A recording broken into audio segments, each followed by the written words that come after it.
7 o'clock in St. Louis, and you are listening to TMA. It's presented to you by Brown and Crouppen, 101 ESPN, and the TMA STL YouTube channel. Come on in. The water is warm. By texting in 314-399-9646, calling in 314-974-0101, emailing in for the Design, Air, Heating, and Cooling email today, the morning after, at InsideSTL.com. And then the YouTube channel is active at youtube.com/TMASTL. That is sponsored by Michelob Ultra. And Doug, they're not happy about Nolan Gorman being on the bench while Mason Winn hit last night in the 10th inning. Yeah, that was a head-scratcher. Game on the line there right at the end. Winn now 0 for 14 with 7 strikeouts, and they let him hit with Gorman sitting on the bench. I could understand that. I would have thought maybe after a good night's sleep you'd get over it. But that had people scratching their heads last night, I know. And I saw one of your Twitter burner accounts was active calling for people to be fired. Yeah, they all need to go now. You lose one of your first 4, and someone has got to pay the price for that. I don't know who it's going to be, the front office, I guess.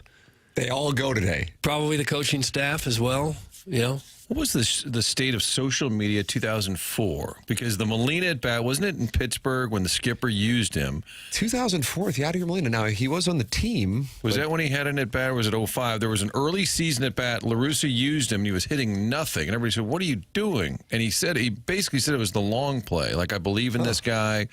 Like, you don't jerk a guy out early in the season if you believe in him. Do you remember that? I don't recall that, actually. Wow. I want to say it was in Pittsburgh. Yeah. And he let him hit, and everybody, and I don't think there was the uproar, but he responded to it. I remember there was criticism, nothing like social media world today. When but did he we start basically doing said, social media? Was that about 08 or so? Twitter was like 09 maybe? Jackson has been on 4chan for a while. And that's migrated now to Tigerboard. Yeah. All 4chan's traffic has gone to Columbia, Missouri's. Does Tigerboard ever chime in on non-Mizzou events? Like, would they be calling for Ollie's head? Depends on the political climate. You know, it shifts. I've been monitoring it, of course, since 2002. Yeah. Martin, that was 2006 in Milwaukee. All right, that's from the 309. And I forgot, today being the first day of April, that means Jackson now for the next week has to. It's kind of like Don Corleone, opening scene of The Godfather, spoiler alert, where he has to do favors on his daughter's wedding day. Jackson, for the next week, has to update people who do not have their names saved in the Air Comfort Service text inbox. He has to change them, and I see there are already requests come. It's like people are waiting for this day, Jackson, and they want to have their names saved. And I get it, and I'm happy to do it, much like Don Vito with the cat in my lap. I will just continue Cat in my lap, Martin. Tim, we're going to lose him for the show. I can tell already. He's ready to. He's going to go. You don't think he did those Adderall key bumps? No, I'm just nothing against you. I just feel you're going to go full clerical because you've got tending to do with these names. I've seen this happen before, where we lose you to office work. Well, I just know I'll always be ready when called on. Okay. But chime-ins might dwindle. Oh, well, the chime-ins are cut back. Yeah. Chime-ins might dwindle, but I'm still available. Just on occasion, let us know a rejected name. I would like to know. Well, if it's going to be rejected, it means it probably couldn't have been said on air. It's not a bad observation. I got to tell you, he's starting off pretty strong. Whisper it then. Jesus. Now, what about people who already have names? Do they get to change the names? Yeah, I'll change it. Doug, do you have a problem with that policy? I really don't care. That is the correct answer. You want to change your name? You go for it. Your passion is unmatched. Seriously. Well, there's some things I worry about and some things I really don't. What is something you worry about? Honestly, I don't know if I can name something. Today I got to go home and plant some trees before the storms come. I'm worried about that. I don't want to shovel. Yesterday, I spent hours replacing screens because I took some hail bumps in the storm. So I had to redo a bunch of screens. That I worry about. Not happy about that. I respect that. Yeah, the next 5 days, Martin, not optimal from the weather standpoint. We're not going to see this sun again until Monday, Jack. Wednesday, 80% thunderstorms. Thursday, 65%. Friday, 85%. Saturday, 95%. They're nearly releasing a 5-star play on Saturday. And Sunday, 50%, and the temperature's high is 54 degrees. Monday, the sun comes out, Doug, high of 51. Okay. All that rain's why I got to get those trees in the ground. They could use the moisture, Tim. I wonder, Jackson, being a Ladue guy, has a contact at Augusta by the name of Chairman Fred Ridley. Yeah. And considering that we won't be able to leave the home for the next 5 days, I wonder if they would move the Masties up to this week as opposed to next week. Can you put a call into Chairman Ridley, Jackson? And see, again, the query I'll ask him is, can you move the Masters up because the Midwest is getting a lot of rain and it'd be pretty optimal to just sit and watch the Masters? Yeah, I think he'll go for that. That's reasonable. He's very flexible, as you know. You just call up and say, hey, Chairman, do me a solid. Well, Augusta, they're like super laid back and chill and easy. They adapt often, you know, so I'll see if I can get that through with the old Chairman Fred. Thank you. Guys, I saw Doug last night at Sam's shopping for snow tires. Seems like all of his worries are weather-related. That's from the 314. Were Had you a at flat Sam's? tire. One of our cars had a flat Well, tire. you were spotted. This was like somebody went burgering with Jerry Burger. Were you fetid while you were out? I was not fetid, no. I was just waiting on a tire. It's not easy to get a tire at 6:30 at night. Most of the tire stores are closed. Sam's was the lone one open. Wow. So, yes, I was at Sam's getting a tire. Jackson, you have a lot of requests coming in. Oh, don't I know it? I'm telling you, they are taking advantage of this policy. You can request your new text name, or if you don't have a name saved, 314-399-9646. That is the TMA text inbox, brought to you by Air Comfort Service. The YouTube chat is active. John Scores is saying, funny how everyone was waiting on the loss to start trolling again. LOL. Are people trolling? I didn't know. I think trolling. To me, the topic, I actually come away from the whole thing feeling pretty good, honestly. I know I'm not trying to be contrarian, just telling you what I think. Michael is pitching that well. Super encouraging. Lars Nootbaar continuing to rake at the top of the order. Brendan Donovan hits a home run off a left-handed pitcher for the first time. The thing that sucks is what you're getting from Winn and Contreras. And both actually impacted the outcome of the Cardinal opportunities late in the game. Contreras bunting. I didn't mind the play considering whereas Winn is hitting the ball hard, Contreras is striking out. They're both 0 for the season. As Winn observed following the game, we're going through it together, talking about him and Contreras. The difference is he hit in spring. I didn't. The thing that sucks for Winn is he hit, I think, what had to be one of the hardest hit balls of the night, and it was directly at the third baseman for the Angels. Otherwise, that's his breakthrough, and the Cardinals win the game. And so he's going through it, and that sucks, but I'd feel pretty confident that that isn't going to last. Similarly, I would say that's not going to last with Contreras. But to get these kinds of outings from Miles Michaelis, that's encouraging. Mm-hmm. I don't know that they're trolling. I think anytime you lose a close game, people are going to say, well, we could have done this different, could have done that different. Or if this guy just come through, you're going to get that every game they lose all year. Walker Baker, your guy Lukin. Yeah, the delightful gentleman. Pleasant gentleman. Yeah, on base 3 times. Beat one out. I find it confusing how a guy can sit on a bench for 3 days and never get in, and then when he's in, he's batting third. I did notice that yesterday. Weird? I thought it was a little odd. It's fair. Yeah. I don't get the lineup construction. They do worry a lot about right, left. Yeah. I do like Nootbaar leading off. Sorry, I didn't mean to cut you off there, Martin. I did promise Chimins would drop. Wow. Chimins are back, Tim. Chimins are back. Chimins have returned. Yeah, I like the way Newt's hitting it. I like him hitting lead off. Yeah, I did too. Friend of the show. Miles Michaelis, Nootbaar combining last night to play well. Combined on the show. That was one of the more fun interviews we did down there. I really kind of wrapped the whole week, didn't it? Yeah, that was like the last one we did. How do I know if my name is approved for Jackson's official registry? Is there a notarized certificate? Thanks. That's from the Glendale Grizzly, but he's saved as the 314 right now. Great question. Yeah, do you send out like a certified letter? I say, you got it, hyphen Jack B. That's how I. That's wow. Jack B. That's how you know that I said it and that you're in there. So if you didn't, do you want to go by Jack B? No, it's just the quickest shorthand. Oh, you're pressed for time. But yeah, it's just the. What about JB, baby? What about JB? JB works, but I don't want possible confusion if someone doesn't necessarily know my full name. Yeah, this is the Jack B. There's no Jack confusion Black. on who is texting them back because this is a one-on-one text line. I don't want someone thinking this is, Anthony Stalter or something. I want to make sure they know it's coming from me. What about Jackson? Just your name. That would work. Okay, it's Jack. I might do that with some of them. You never know. Keep you on your toes. But if you don't get that, it means it's been denied, and I've already had to deny a few. This is what I actually think the lead is, and it comes from the text that is currently and no longer at the top of the Air Comfort Service text inbox. 2 games in a row with no fans. Baseball is dead in St. Louis. Now, that's perhaps hyperbolic, but last night's festivities, record-setting at Busch Stadium. A crowd of 21,206 purchased tickets for the game.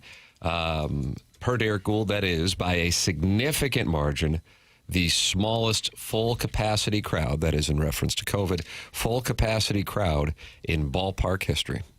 And nobody's surprised, right? Early season and coming off last year, sales are down. What about tonight? More fans at the Blues game or the Cardinals game? Wow. Producer Dave, credit to producer Dave at the 2 Fox who said it last night. He said, I bet more fans, not the number, because this is a paid attendance in baseball. 21,000 paid last night. You probably had, 17, 18 maybe. Tonight the Blues will have 18 plus. Mm-hmm. They might have more. Yeah, they'll probably sell more tickets to the Cardinals, but more people will show up to the Blues game. Would be my guess. Which is kind of sad. It's sad to see that stadium empty. Regardless of what the cause is, it's still sad. Because it used to be, no matter who they played, what time of year it was, they were going to get a really good crowd. And as often as not, the thing was almost packed. It's kind of sad to see it go this way. Maybe they'll go tonight to see Kyle Hendricks shove. I don't know that Kyle Hendricks is a huge draw. He's 14-4 lifetime, Doug, against the Cardinals. I know. Every time he would pop up at the Cubs, you'd say, oh, crap. Off-speed stuff.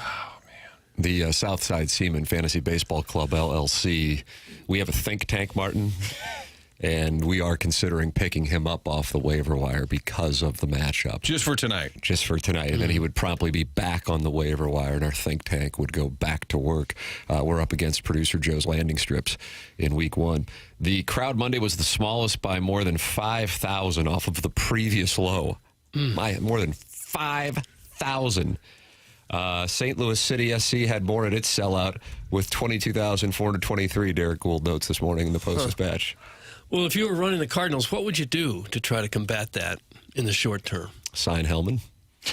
Well, they already signed him. He's in the minors. Call him up. Yeah. Hellman is the key? You asked me what I would do. I gave you my opinion. Okay. But it is a fascinating topic. How often does Big Bill and Bill the Third, owner, team president wants to sell tickets, president of the team wants to make money, pack the stands, owner is looking at a budget. So now the owner, Mr. DeWitt, says, here's the budget. If you can move some of these expensive guys, let's move them out. And you're the team president saying, God, it's going to be half empty. Isn't that an interesting debate? Probably Tim hitting balls, maybe at Tower T. They talk about this. The DeWitts. You think they're hitting balls at Tower T? Well, you don't think so? The range at St. Louis closed on Mondays. Makes sense. Yeah, place to go. Putting with Jack B over at Ruth Park. But it is interesting because if you're Bill the Third, you're the business side of it, and you just know, oh my God, we're going to have a half-empty stadium all year. And what happens if they, for a couple months, can stay at or near the top of a weak division, and then they decide to trade Arenado or somebody? The fan base is just going to lose its mind. Well, the Brewers are not tearing it up, Doug. You got that going for you. Yeah, it's not beyond the realm to think that they could stay in the hunt for a while. Sharon in Clayton is making an observation from Sanibel.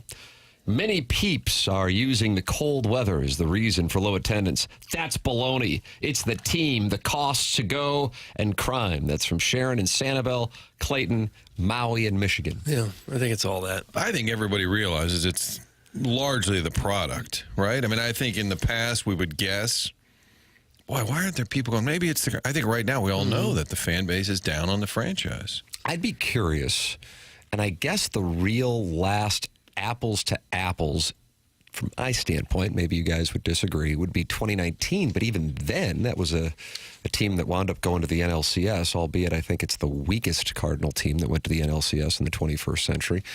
And the Nationals certainly displayed that. But 2020, of course, an outlier, COVID. 2021, full attendance was not available. 2022, I wouldn't say is apples to apples because you had the pool situation. And then 2023, a last place season.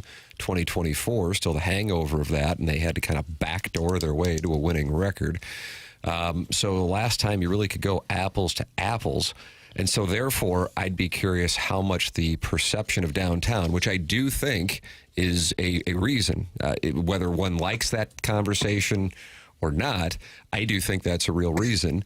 And I feel like, because this question was brought up on QFTA yesterday, Jackson and I doing the podcast following TMA, and felt like anytime we talk about downtown, it's political. And I'm like, you can be left, you can be right. I think you can call a ball, and a strike.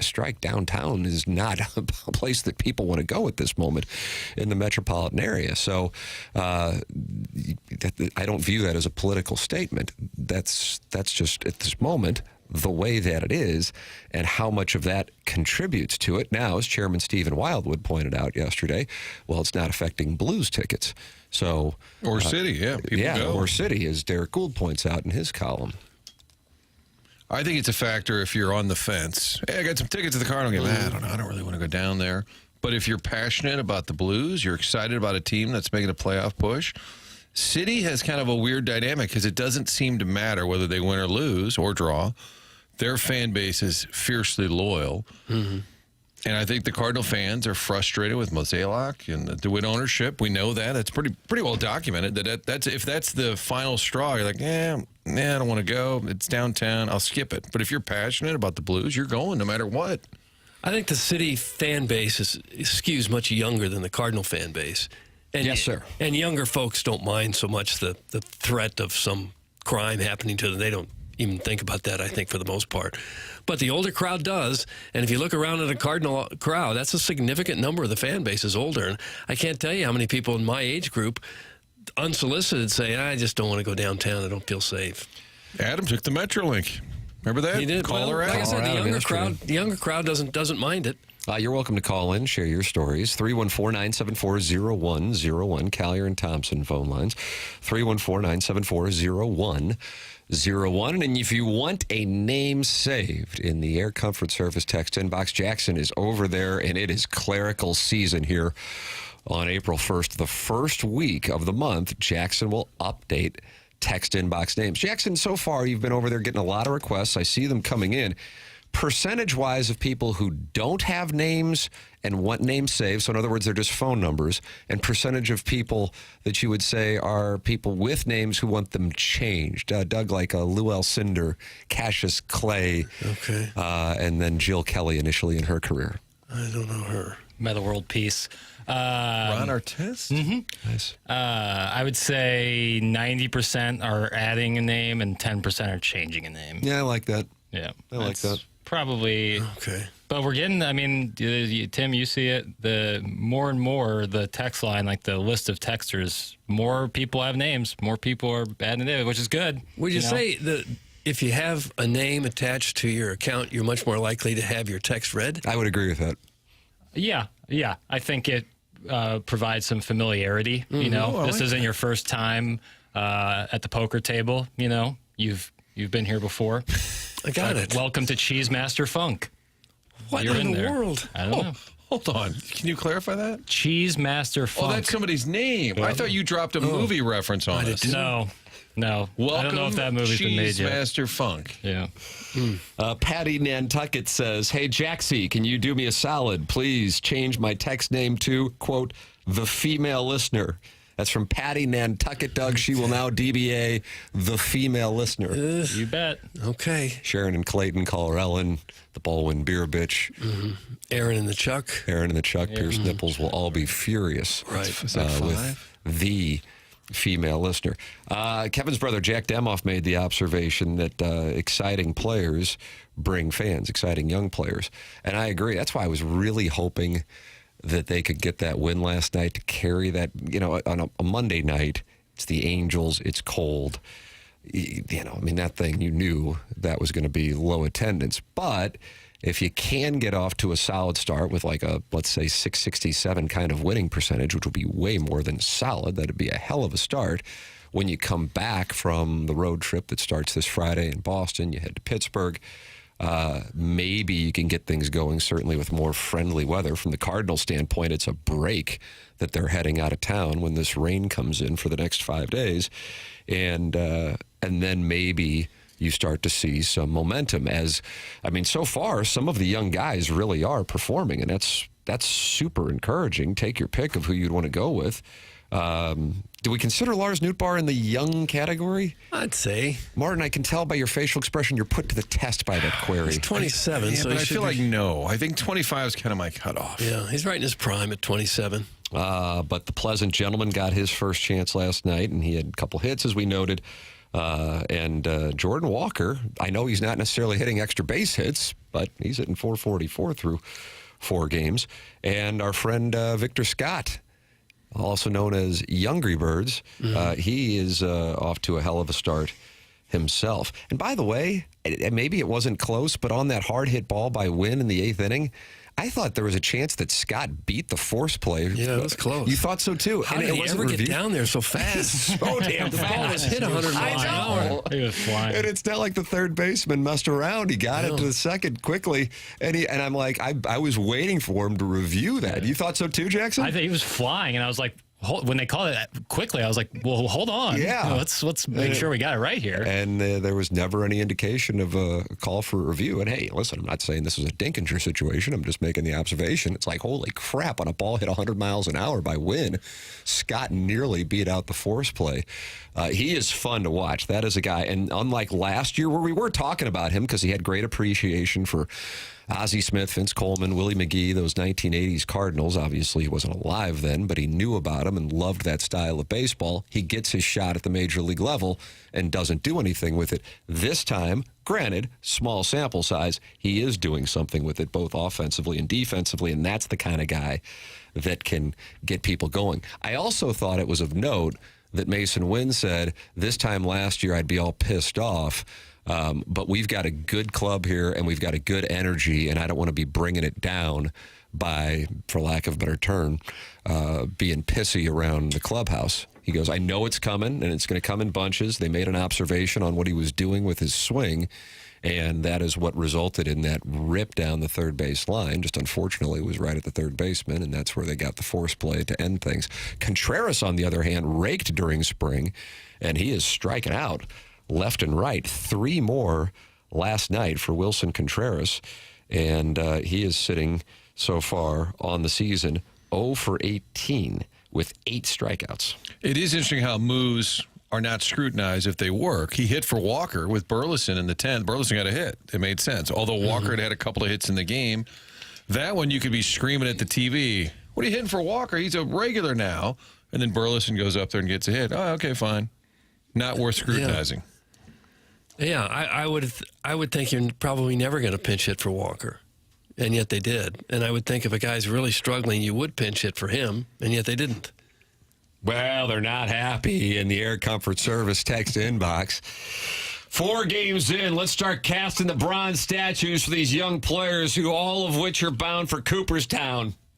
Oh, my word. I'm not sure they have anyone bound. Well, Arenado's probably bound for Cooperstown. Beyond that, probably no one on the roster at the moment. Brendan Donnie, that boy is scrappy. Ooh, well, good drop. Yeah, I don't know about Cooperstown yet. Clerical work. A lot of clerical work over there. Turn around but it is a better roster to watch develop because you don't need Brandon Crawford sitting on your bench like they were doing last. They just had a bunch of randoms, and like even Matt Carpenter at that point in his career. Why not have a bench with some players like Luke and Baker, younger players? I've never understood. It's fair to critique.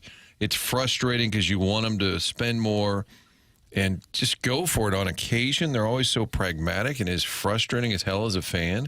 But I've never understood, like, wanting them to lose. I feel there's an element out there, and most... Oh, there absolutely was last year. And I'm not saying that there isn't this year, but I just, having done Balloon Party on 101 last year, more people wanted them to lose because they wanted to see Mozeliak terminated, or Marmol terminated, or both.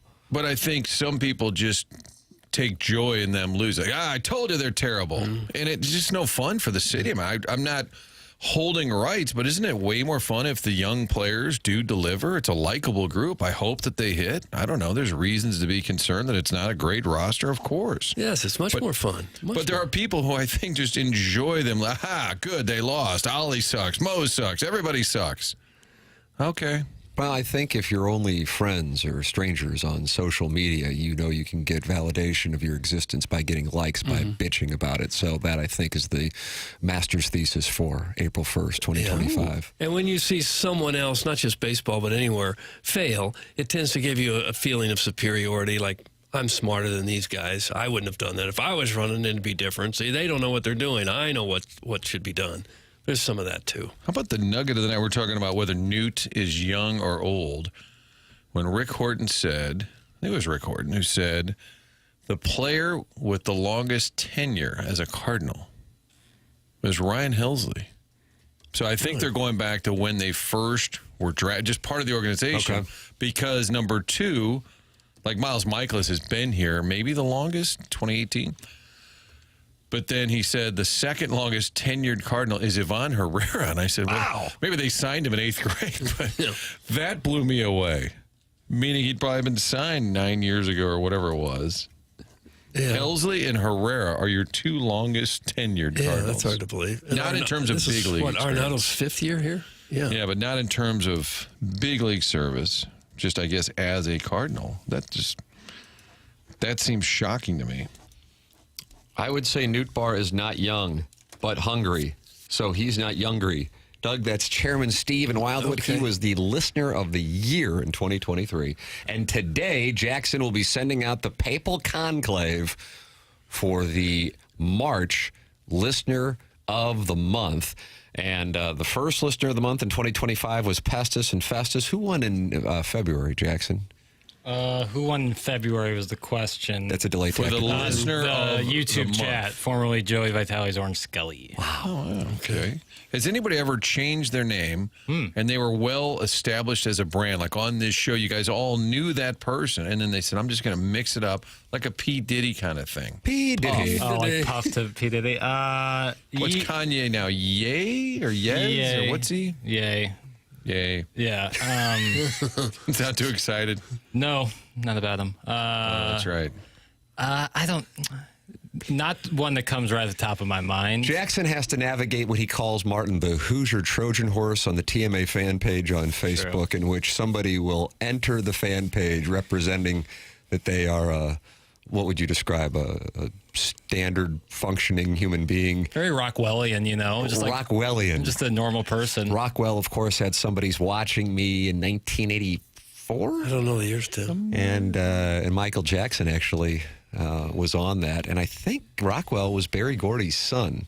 But we're going to do something on that with John Kelly coming up in the 8 o'clock hour on the Stiefel dossier. But you're actually making reference to Norman Rockwell and a family portrait. Yes. And that's what they have when they enter the TMA fan page on Facebook. But then once they're accepted, they turn into a deviant. Yeah. And that's a Hoosier Trojan horse, Martin. I thought it was a nesting body. Well, that's different. Okay. A nesting body, to be fair, welcome to class, Doug. is more theoretical than actually happening. But I saw what I thought was happening. Like I sniffed it out beforehand. Oh, did you? Yeah, like the scene in Hurt Locker with Jeremy Renner. You know, I was over there with the Clippers. Was that 2010? I don't know. I think 09. I think it was Best Picture. And that was Catherine. Was it Bigelow? Bam Bam Bigelow? Yeah. I don't know. She was married to James Cameron and then married Bam Bam Bigelow. You're right. She was married to James Cameron. They divorced, and then she won. Because she was sleeping with Bam Bam Bigelow. Don't know. No idea. But I do know that she won Best Picture. Maybe just heavy petting. I'm sorry. Did he have tattoos all over his head? I think so. Okay. And I think that's what attracted her and left James Cameron. Okay. James Cameron had Avatar, which was the highest grossing movie of all time. But then Catherine Bigelow's ex-wife beat him for Best Picture that year with The Hurt Locker. Wow, that's a cuck. Very small budget movie. Hurt Locker defeats Avatar, which is a corporate machine. Kind of looks like a Birdman character. Oh my God. I would sign up and win Listener of the Month if I knew this guys who shop at Joseph A. Bank wouldn't be looking me up in Ladue News. That's from the self-made stay-at-home Ladue mom. I wear sweatpants and a T-shirt every single day. You're South City proud of. What do you got, a Hampton? Enjoy the going? Hamptons, baby. Enjoy the Hamptons. Is that what your shirt? Well, let me see that shirt. Yeah. Enjoy the Hamptons? And it's like nice. Kings Highway and Chippewa and Hampton. Yeah. Not bad, eh? Timmy taking questions. Did Mom's Deli find a landing spot? Yeah, Did I see that over the Yeah, weekend? and my South City sources were on it from the get-go, like within a week after it closed, that it was going to go to the place that it's just to the south of Dairy Queen at the corner of Hampton and Eichelberger. Doug, you know that is the DeBerg hangout. Yeah, I do, yeah. That's a brazier, please. Well, So it's right there by Dairy Queen. I've been to that Dairy Queen. Yesterday? Humble brag. No, it's been years. It's been a brag, few indeed. years. Yeah, I know. It's I like love Wright's Dairy Queen. Tavern. No, Dairy Queen. Yeah, it's Brazier. Brazier. I love Dairy It is Queen. Brazier. So just shy of what's now Salt and Smoke, but used to That's be Del right. Pietro's. That's right. Okay. Yeah, there you go. The old barber shops along there. That's right. Fear the It was the Cavalier. Bosnian vehicle for a little while there. That's what it took? Doug, was it a Bosnian vehicle? What does that even mean? Yeah, I'm with Doug on that one. It was a Bosnian restaurant. It was There was right a there Greek next restaurant. to the... Wasn't there a Bosnian one right there? There may have been, but it's replacing a Greek restaurant. Is It's been there for a Bosnian decade. food like Greek food? Call in We had a lot of Bosnian 314-974-0101. listeners. I don't know. I don't know what their specialty There's is. that Balkan treat box in Webster. That's tasty, is what that It is. used to be Stratton's, Martin. Oh, yeah, back in that Stratton's Cafe. That's right. That was the inside STL World headquarters for a couple of years. Yeah, now it's a Balkan Treat Box there in Webster Groves. And they're inside Energizer Park, which is a mad polling vehicle, Doug. Is it really? Yeah. Not a Bosnian vehicle, a Matt polling vehicle. Okay. Are you following all these vehicles? I'm trying. Dado's was Greek. I apologize. I thought that was a Bosnian restaurant there. And I believe Tumo's down the road became... Do you have a Ken Wilson impression? Not really, but I kind of hear him like, go see my friends at Tumo. I just remember him talking about Tumo, and it just seemed so random. That and the River City Rascals. Remember Ken Wilson was 220 Bats. 220 Bats. I need to find a new HWA so I can make another run at Listener of the Month. Would that story play as well on HD1? Doug, that's from our very first Listener of the Month. Was that January 2023 when we were doing the show from Jamaica and Jackson shared a bed with Lisa Ann, AVN Hall of Famer? That's Beer Cats. He wants to be Listener of the Month again. Can you be Listener of the Month? Yeah, different year. Yeah, you can't win twice in the same year, but theoretically, Jackson's rules. well, not my rules, but Who theoretically, else's rules would they be? it's the people's rules. Okay. I'm just The a founding fathers came up with these rules. I'm just a liaison. Okay. Doug, it all comes together. Dado's serves carrot cake. You gotta, Oh, do they? 2 pound? it looks like a 2-pound carrot cake. Nice. Do they move? Do they move or they? I'm trying to figure this out. I can't figure it out. I got my sock rinsed at Cardwell's in Clayton this summer of '06 from Lawrence the busboy. He made a mean mimosa and could suck a golf ball through a garden hose. Doug, that's the self-made stay-at-home Ladue mom with some anecdotes. And, it's funny, 2006, Cardinals won the World Series, so maybe we're coming full circle. What'd she say right there at the beginning? She got her socks, what? Rinsed at Cardwell's I'm not in sure Clayton. I know what that even means. Man, I hate a wet sock. what does it mean? You ever had to get your socks wet? It's brutal. Yeah. It sucks. And that happened to her at Caldwell's? It just reeks of public pools. Okay, the new spaces in the Dado's. That's right. So Mom's Deli's back. It's not open yet. So but the it's back. Dado's menu I'm looking at is no longer. Did they move? Doug, do you know where they I believe they shut it down after about a decade in business. Okay. They had a nice run. So now the DeBerg people will go to Mom's Deli. I would think. I wonder how this will impact the Brazier store at the corner of Hampton and Eichelberger. Oh, I wouldn't think it hurt that. I'll be writing a piece on my Substack. blog. Tim's South City blog. South City business blog. Guys, when you just said Bosnian vehicle, all I could think of were early 2000s used BMWs cruising down Lime in Adidas tracksuits. That's from Carlos Spicy Wieners. Can we go back to Piddles and Lisa Ann? That's from the 314. Jackson, you want to talk about it? What was the question again? Sorry. Oh, you really are You slept lost. with a porn star. I did not. That part is not true. I slept in the same bed as a former But by porn star. definition, You slept with a porn star. I mean, Answer the question. It's some nice tweaking of the English language, but I slept in the same vicinity as. Were you in the same bed? Yes. No further questions. Yeah. You may step down. All right. Well, I'll go back to my It's the seat. literal meaning of the phrase. Right. You slept with her. Right. But because we know where people's minds go. You could also say you slept with everyone else in the hotel because they were in the same building. So you and I slept together? I guess we could have. No further questions. Yeah. I like how Jackson this segment's wins. developing. Can I ask you a question, Jackson? Yes, I'd love to take questions. Is it possible to do the clerical later so that we get you as part of the show? I miss you right now. I feel like we've lost you. You feel an obligation. I'll lock back in. Let me lock back in. All right. No, I'm you back feel in. an obligation to knock those out. I get it. I want to stay ahead of things. I see. Yeah, you fall behind in a text inbox. Yeah. Yeah, this is a policy that's a tough policy, but you stick to it. You change the names in the first way. It's not really changing the names. You said it's 90% people Yeah, just adding. wanting names. Yeah. Jackson's summer basketball coach, is he new? Sounds new. Well, let me throw him on there. It's been some pretty decent. It's already on there. Is it? Yeah. Look at me. Rusty Working- Pecker. Yeah, that was a new one today. That was a new one. There's 2 Rusty requests. Just Rusty, and then, of course, Mr. Rusty Pecker. Doug, watch this. Vusty, European Vacation, 1985. When did that scene take place? Well, they were on top of the Eiffel Tower wearing berets, and Clark W. Griswold had Blake Lively's older brother. Who knew? Really? He was the one wearing the beret to the dismay of the French girl. And that's how, unfortunately, a dog died because he threw his beret off the Eiffel Tower, and the dog followed it. Oh, no. And that was actually a real scene. And Peter Yeah, I'm was, sure it really happened. Peter was furious at it. Hey, Doug, can you still get the DQ Brazier Sunday at the Brazier? You sound like an ass. That's a big talk. I just get a medium vanilla cone when I go to Dairy Queen. Martin, you feel like, is that on brand? Well, if they don't have a side of dried out chicken, you should probably get a vanilla cone. Yeah, medium. And then Doug says, can I see the nutrition on the back of that, please? That's like my dad. My dad says he's an ice cream purist. What's that mean? Vanilla, chocolate, or strawberry. Yeah, that's Doesn't all you stray. need. You I don't thought need you anything. eat bunny tracks.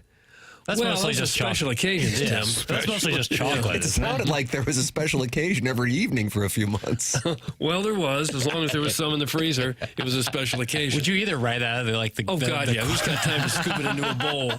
But don't you feel extra fat doing Yeah, because that? you eat twice as much when you eat it right out of the carton. Oh, man. Email in for the Design Air Heating and Cooling email today. Design Air is online at designairservice.com. That's Seth Goldcamp's company, and the business has been around for 4 generations. You run into issues with your heating and cooling service. All you got to do is go to designairservice.com. That's designairservice.com, and they pride themselves on tending to it very quickly at Design Air Heating and Cooling. That's why I have been a happy client now for a decade. So is Doug. Martin's a client, and Design Air is the longest running TMA sponsor going back 10 years. Online at designairservice.com, sponsor of our email of the day. Jackson, if I may ask you what's coming up on our Stiefel dossier today. John Kelly will join us at 8:15. Blues hockey, wingy tonight. Yeah, the Blues want Wingy tonight. Debut of Jimmy Snipes. Snipes. Good to see him. That'll be cool. Design Air Heating Cooling email today. And just mixing it up.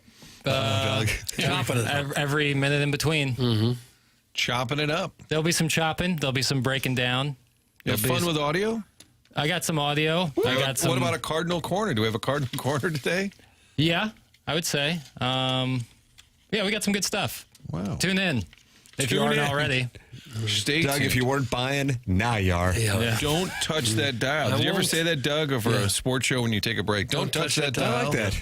Put down that remote.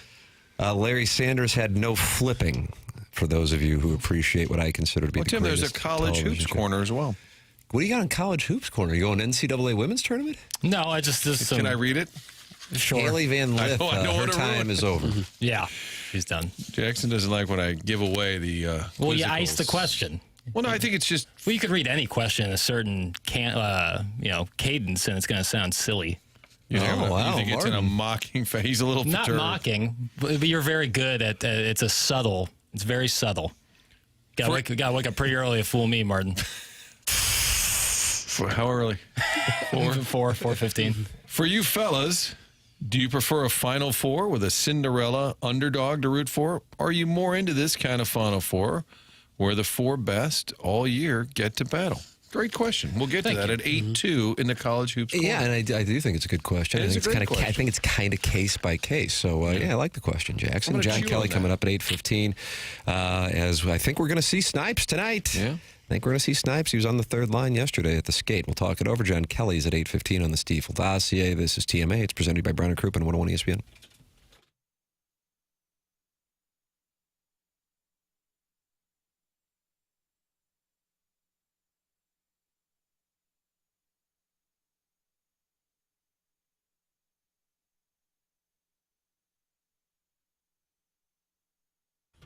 The quality that you are going to get at Moritz Reusch Jewelers is second to none. In addition, Moritz Reusch is not a national chain. It is a locally owned, locally operated, family-owned, family-operated business that has been taking care of St. Louisans' jewelry needs going back to the 1980s.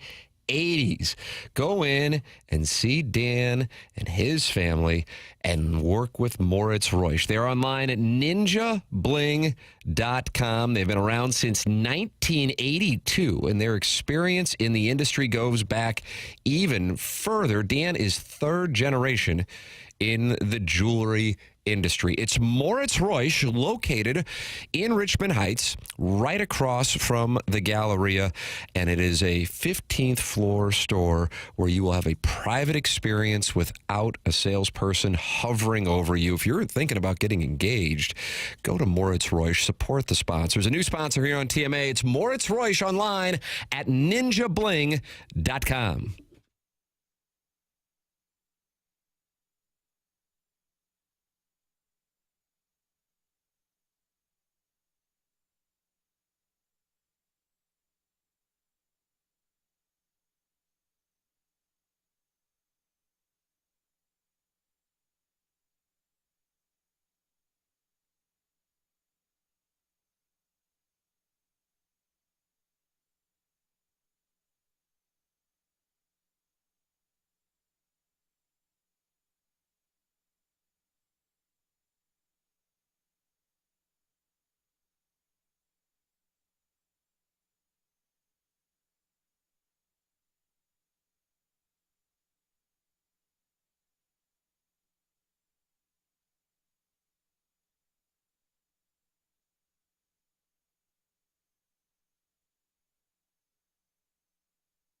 it really sucks.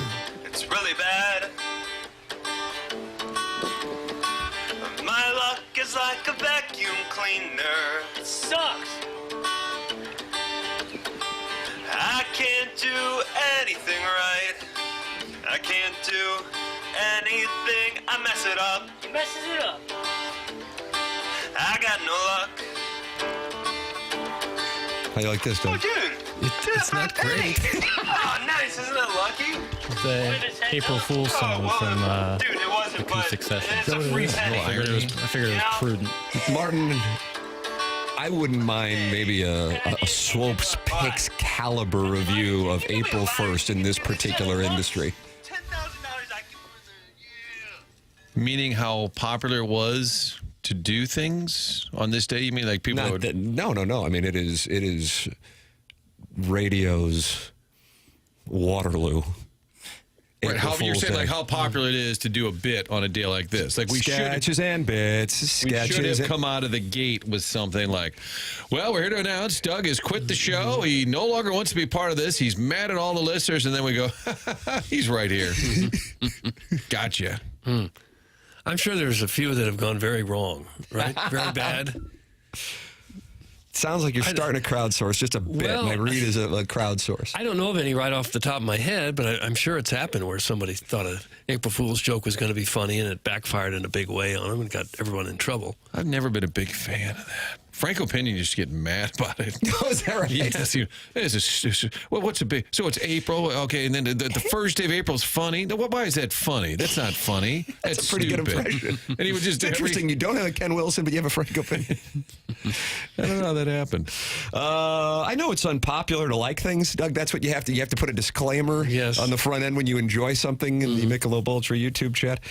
I know it's unpopular to like things, but I thought Michaelis's approach last night looked way better. That's Dr. Xander Malenthrop. Well, he needs to go back where he came from because we're not accepting any positive feedback at all. At all. How about the rotation? 4 times through? Pretty good. Starting pitching, Doug. Pretty good. Yes, it has been good. What do you think you're going to get tonight? You got Libby out there. That's right. Libby Matt going against Kyle Hendricks. I'm hopeful, but I would probably look at the odds and say Hendricks tends to have good luck here. Libby was very good in spring training. Yeah. I'm going to go ahead and pull for the large lefty. You're going to pull for him.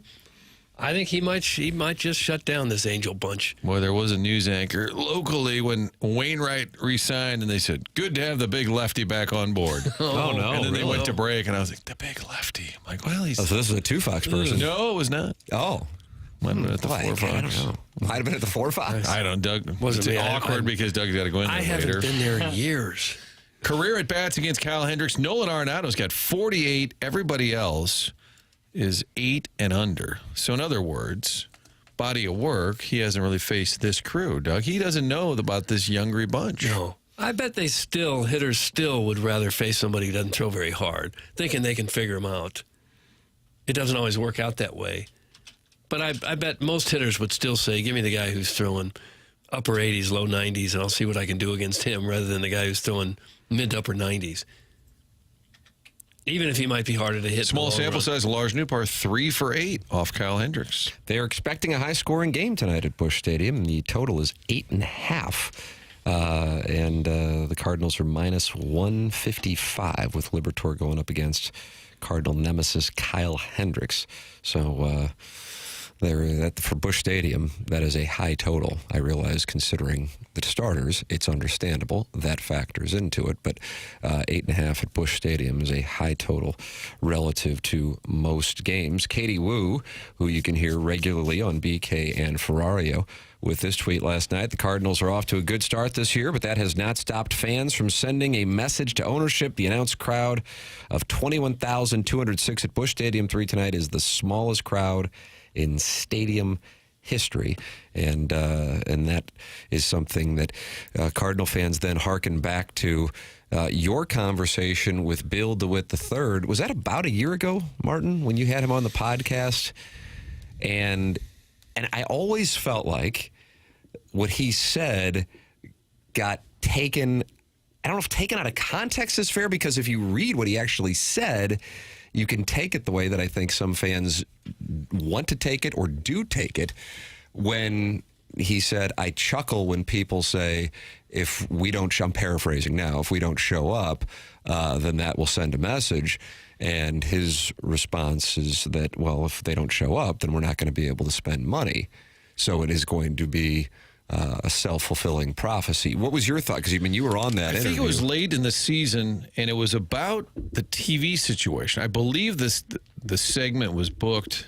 You know, we said we were going to talk about the TV, and while he was on, I said, I got to ask you about what's going on with the team. And if you listen to any segments where he's on with us, he does kind of have a little laugh as part of his. And so when he said, I chuckle, at points during the interview, actually did kind of laugh. Came off poorly, but I think what he was saying. Did you think it in the moment when he said it? I did not. Because I knew exactly what he was saying. Like, listen, if you just totally stop showing up, we're not going to have much money to spend. So it's a little bit self-fulfilling. I understand what he's saying. I also understand why it didn't come off so well. But at the time, I thought it was a little bit of it wasn't that big a deal, I didn't think.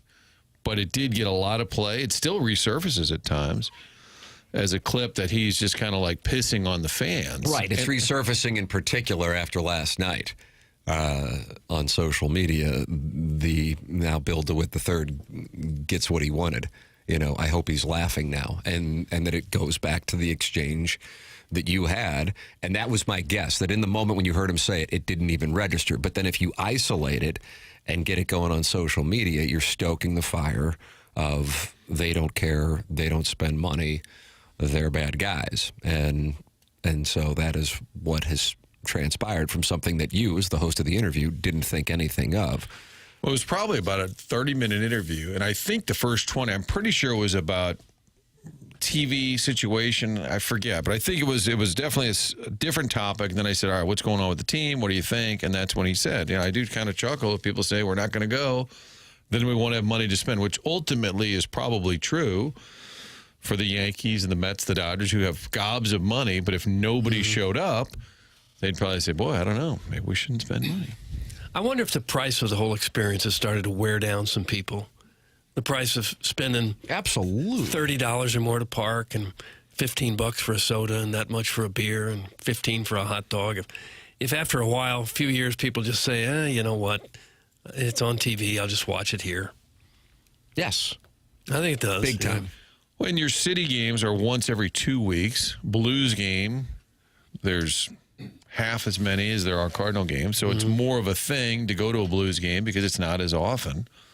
The soccer, I mean, you have 17 home games spread out over almost the course of a whole year. Yeah. So you can kind of build up momentum as a fan base to go to the next game. Right. As a sports fan, like for me, the younger guy, like when I watch sports, I like to flip around, check out something else while game's in commercial break. When you're at a solo sporting event, that's what you're watching, and you can try to get stuff going on your phone, but it's hard. And, you're kind of locked into one baseball game as opposed to having a litany of options. And baseball, probably more than the other sports, you're just kind of there for the atmosphere, the experience of it all. Yeah. Hockey is so intense, and you get those scheduled times off between periods, that it's easy to stay focused on the game, and there's a lot of activity going on. But in baseball, I think you're there more to enjoy the weather or conversation or walk around the stadium a little bit.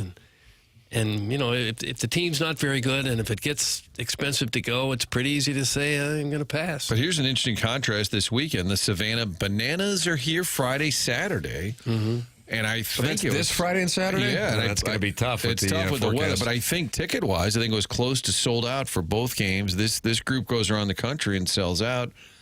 So there's an example of it is downtown, right? But people are saying, hey, I want to go. I want to see it. Regardless of being downtown. It's got to be a little embarrassing. Rather, the weather may cut into that, but the contrast, let's say it's a perfect night, and you've got a packed house to see some guy on stilts taking an at-bat. Yeah, but it's family stuff, That's why G-rated movies make $1 billion, Well, I still think the contrast in an opening week when you have your lowest attendance ever to watch baseball, then another baseball team comes in with their gimmicks, and all of a sudden, we want to see that one. Right. Right. The contrast would be harsh. Martin, I would imagine you received an email yesterday from what is now FanDuel Sports Midwest Public Relations. Did you Was see it that? about the rating on opening day? Because the ratings had been going down, but this was sent yesterday. FanDuel Sports Network and the Cardinals saw massive increases in viewership across the board for 2025 opening day this past Thursday. The Cardinals-Twins game averaged an 8.60 household rating, up 102% over the team's 2024 season opener on the road, and was up 8% over the Cardinals' home opener game coverage from last year. So I don't know what to do with that information, but there are the numbers from the home opener from an attendance standpoint. Of course, last night they set a record for lowest attendance by 5,000 for a full capacity game. And by full capacity, we're talking about the availability of the stadium to feature a full capacity. That means it takes out 2020 and 2021 in the COVID years. But television-wise, they experienced an increase. I think there was more anger even. Do you think coming off 23, like as bad as they were, that people were just sort of really ticked off going into 24? They did sign Lynn and Gibson and felt a little patchwork. I thought the Oli Marmol extension was one of the most tone-deaf things I have seen an organization do in St. Louis sports in my, what Doug calls, Hall of Fame career. We all know it's a Hall of Fame career, but Doug's the one with the balls to say it. I have never said that. Everybody else is afraid to say it. Because it'll be so unpopular. But, I mean, 2 weeks out from the season, I'm like, what is that? Can you imagine? I realize it's not New York or Philadelphia or Boston, but just for the sake of the discussion, a team's coming off of a last place finish and they announce an extension. And by the way, sitting here for the last, I guess now 3.5 years on Balloon Party and now TMA on 101 ESPN, I've oftentimes said, I said, Oli Marmol is not the reason for this. I mean, whoever you think is the greatest manager in baseball, take your pick. I don't know who people would see. Maybe Bruce Bochy right now. I don't know. Snitker. Doesn't matter. LaRussa, Whitey Herzog. Do you think if they were managing the 2023 Cardinals, that would have been a successful team? I would passionately disagree. To me, I don't even put it at the hands of all John Mozeliak either. It's the ownership group. That's where it goes. These guys don't have some kind of coup d'etat where they've kept the DeWitts hostage. It's the ownership group.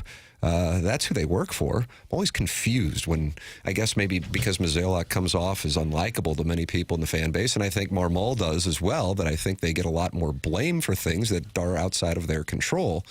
But either way, you also have to have some awareness of the pulse of the fan base, and to give him an extension was just tone deaf as can be. I also think it was some kind of prevent defense on the Yadier Molina possibly managing, and they knew that the schedule was tough to start the season, which to me strikes me as super hack as well.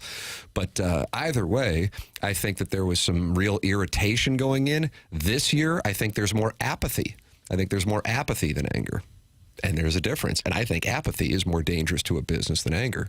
I think the Marmol extension was bizarre because if you were going to do it, you would have done it sooner, or you wouldn't have made a big announcement out of it. If anybody asked, did you, oh, yeah, we had re-upped him. He's re-upped. Yeah, why? You wouldn't make a thing of it. Or if you did, you would do it at the warm-up in January. And then you get to spring training, it wouldn't even be a topic. It felt like, oh, my God, we forgot to re-up him. Mm-hmm. It was the timing was bizarre. But I feel there was more anger a year ago, maybe because Mozeliak's still here. There is that apathy going into this season. But the ratings are up. But I guess you can compare them, you know. If it was a bad number last year, you can go up. And right. I mean. Yeah, it's like, Missouri, what a great year in the SEC in comparison to the previous year. Well, they were 0-18. So it's all comparable. You're welcome to give your thoughts. 314-974-0101 is how you can call into the program. Text in 314-399-9646. If you do not have a name saved in the text inbox for the first week of the month, Jackson Burkett will change your name from a phone number to the name you want to go by. And this guy's as busy as a little beaver over there this morning, Doug. I mean, it is something to behold. I hear his tail slapping on the water every now and then. Could you just do a drop fest just for the folks who are missing, just anything? Francesa, Marlo, Jimmy, anything you want. Again, I'm enjoying the show. Well, thank you, Face Burglar. Oh, yeah. My neck was hurting. So I said, I think I'm going to go sing somewhere. Uncle Rich. Making an appearance on the presentation. John Kelly's coming up as the Blues take on the Red Wings. Pregame, 6 p.m. here on 101 ESPN. Puck drop at 7 p.m.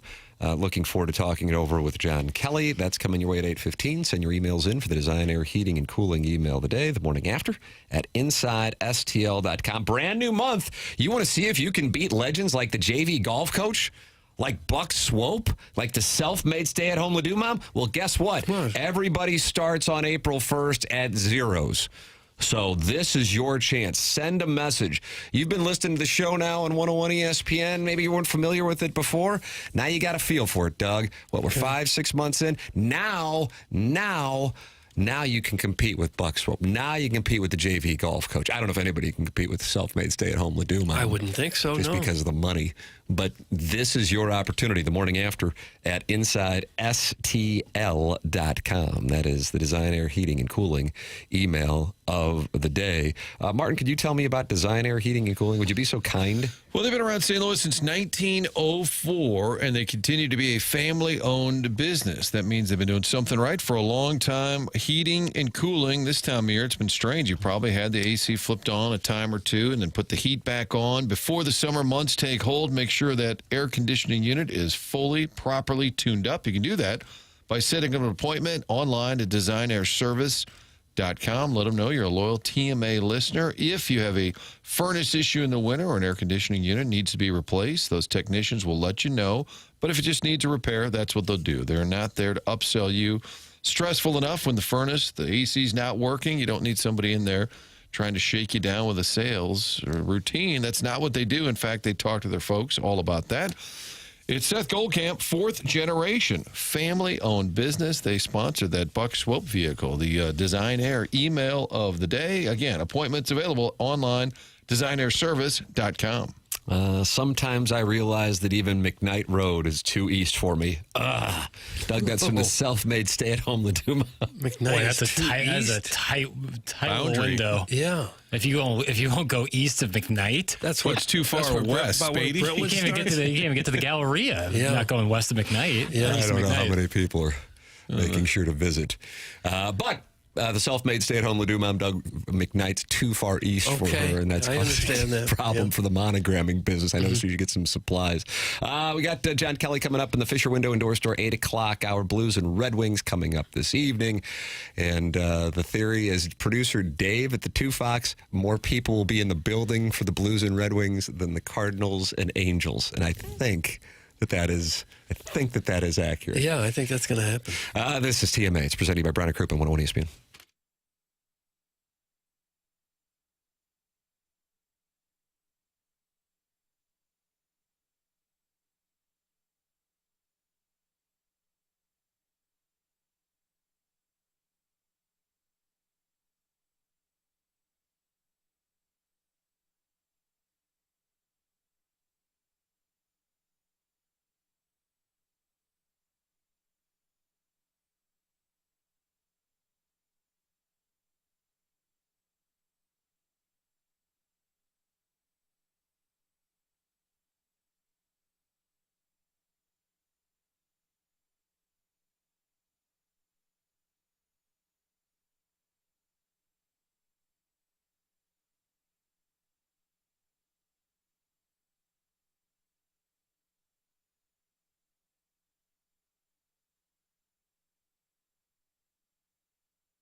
This is Action Jackson with a Sports Center update driven by Johnny Londoff Chevrolet and Johnny Londoff Autoplex. The Blues are back in action tonight right here on 101 ESPN as they try to take the season series sweep over the Red Wings as they take aim for their 10th straight victory, just 2 wins shy of tying the franchise record of 11 consecutive wins. You can catch that game right here on 101 ESPN. Pre-game at 6 p.m., puck drop at 7 p.m. That was another Sports Center update driven by Johnny Londoff Chevrolet and Johnny Londoff Autoplex. See them at londoff.com. Chevy, together we drive. Are you kidding me?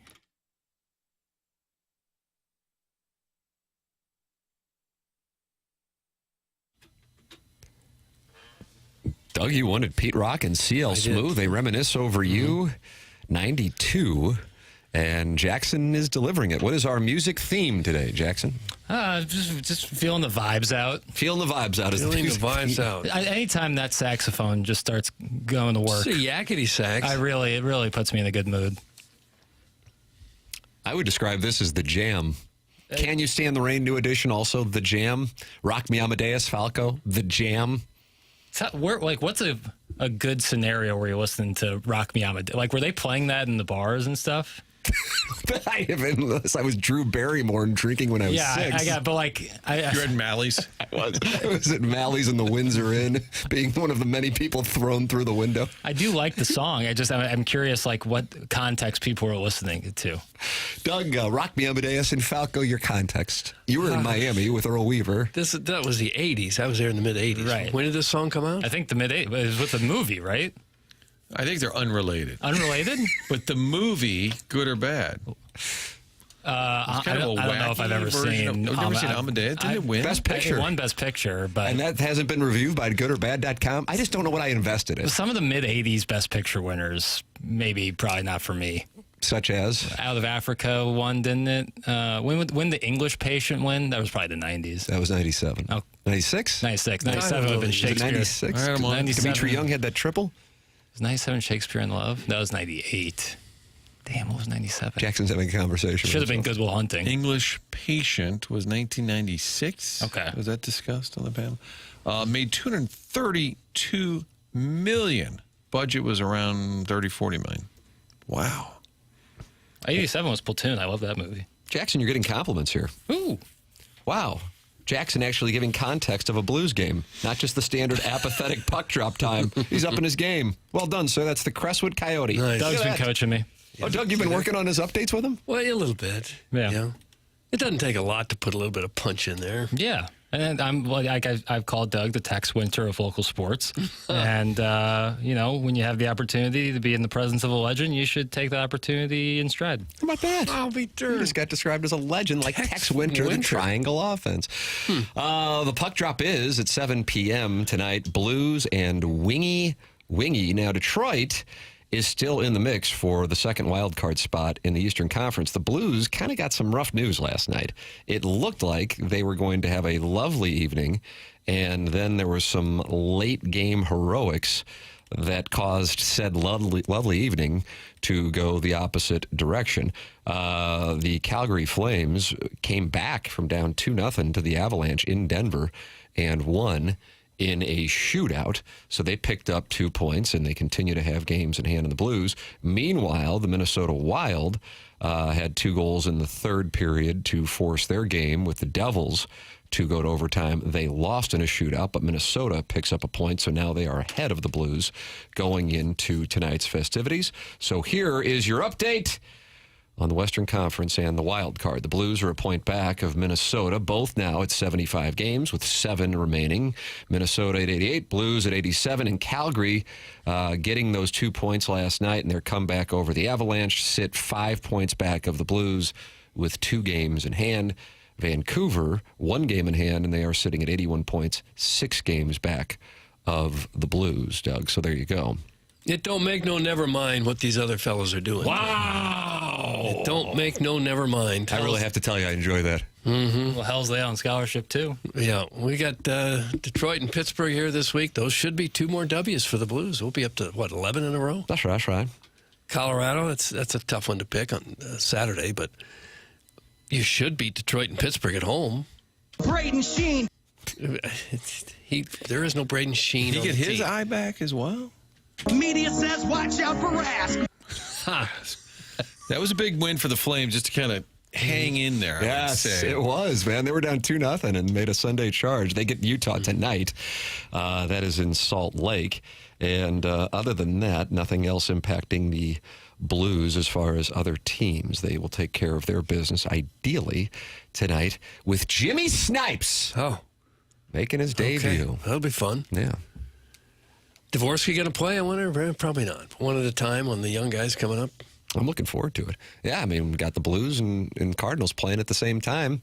I'll go back and forth, back and forth. Aaliyah, 2000, 2001. I believe Blues tonight are on the main channel, and then the Cardinals are on the alternate. Yeah, I think they're on the Davenport. The Cardinals are on the Davenport? They're getting plussed out. I believe they flipped it because Saturday it was the reverse. Cards main channel, Blues alternate. And I think tonight, if I'm not mistaken, I'll try and go Tim, for you, it makes no difference. It's Amazon Prime season on the. It is. I'm on Amazon Prime through and through. You can probably just go back and forth on that app, right? On Prime between the Blues and Cardinals. That's exactly what I do. That's pretty I outstanding. love the Amazon. As a YouTube TV guy, Amazon Prime has changed the experience. Had the whole family in the bed watching extra innings last night. Oh, really? Haven't had 4 people in the bed in a long time. This was a different setup, but it was nice. You're like the family Bucket and Charlie and the Chocolate Factory. Charlie. Is that the last name? Bucket? Yeah. Charlie Bucket Was it for Bucket sure. or Puckett? It was Kirby? Bucket. It's definitely Bucket. Doug, was it Charlie I Bucket? don't know. And they lived in England, but everyone had an American accent, like across the board. Are you dissing on that? Because I love that movie. Of course, I You're love out of line a little bit. Gene Little bit. Wilder, Oh, one the of best. our screen legends. One of the screen legends. Yeah. Augustus Gloop. Yeah, you knew that tubby little kid was just doomed from the second he entered the movie. Tubby little kid. Boy, that's fat shaming and that's offensive. His name was Augustus Gloop. Played much- Roald Dahl, not me. So much time and so little to see. Magic Reverse that. Bean says 2-0 this season when Blues and Cardinals both play on the same day. Doug, is that enough for you to bet them both? Yeah, I'd pick them both to win tonight. Nice. I have to say that I think every television I bought in the last 15 years has told me I can get picture-in-a-picture. I have yet to figure out picture-in-a-picture. Does anybody know how it works? Does anybody actually use I the don't really feel like people picture-in-a-picture thing? use picture-in-picture. No. Tim, do you ever do the YouTube TV thing with the multiple views? I like it, but the screens are really small. That's my issue with it, Yeah. yes. It's real. Like So it is watching- like picture-in-picture, Doug, speaking with, although the picture-in-picture one was really small and then one, it was over the main screen. Right. But, yeah, the YouTube TV one, they really shrink both games, and so I don't do it. Yeah, same. It's nice because you can just kind of flip back and forth, but yeah, you get really big black bars because they're not trying to change up the aspect ratio. It's kind of frustrating. The aspect ratio. I bet you didn't like that. I didn't really care for it. But you're talking about 16:9, Right. as opposed to 4:3. Aspect ratio, when Netflix acquired Seinfeld for what I can only imagine was $1 trillion, they changed up the original aspect ratio, and people were really upset about that. I Now think it the looks same too thing. wide, Same huh? thing with The Simpsons too, when Disney Plus got it. Yeah. There, people were upset because like it's supposed to look a certain way. The Blues are minus 172 tonight against Wingy Wingy. Detroit plus 147. Your total 6 goals. We'll talk it over with John Kelly coming up for the 101 ESPN Blues interview at 8:15. That is coming your way. This is TMA presented to you by Brown and Crouppen on 101 ESPN and the TMA STL YouTube channel.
Welcome back. It is TMA 101 ESPN. Fisher Window and Door Store, 8 o'clock hour. Tim McKernan, Doug Vaughn, Martin Kilcoyne, Jackson Burkett, Chairman Kurt with you on a program you can watch on YouTube at youtube.com/TMASTL. Michelob Ultra is the sponsor of the YouTube chat.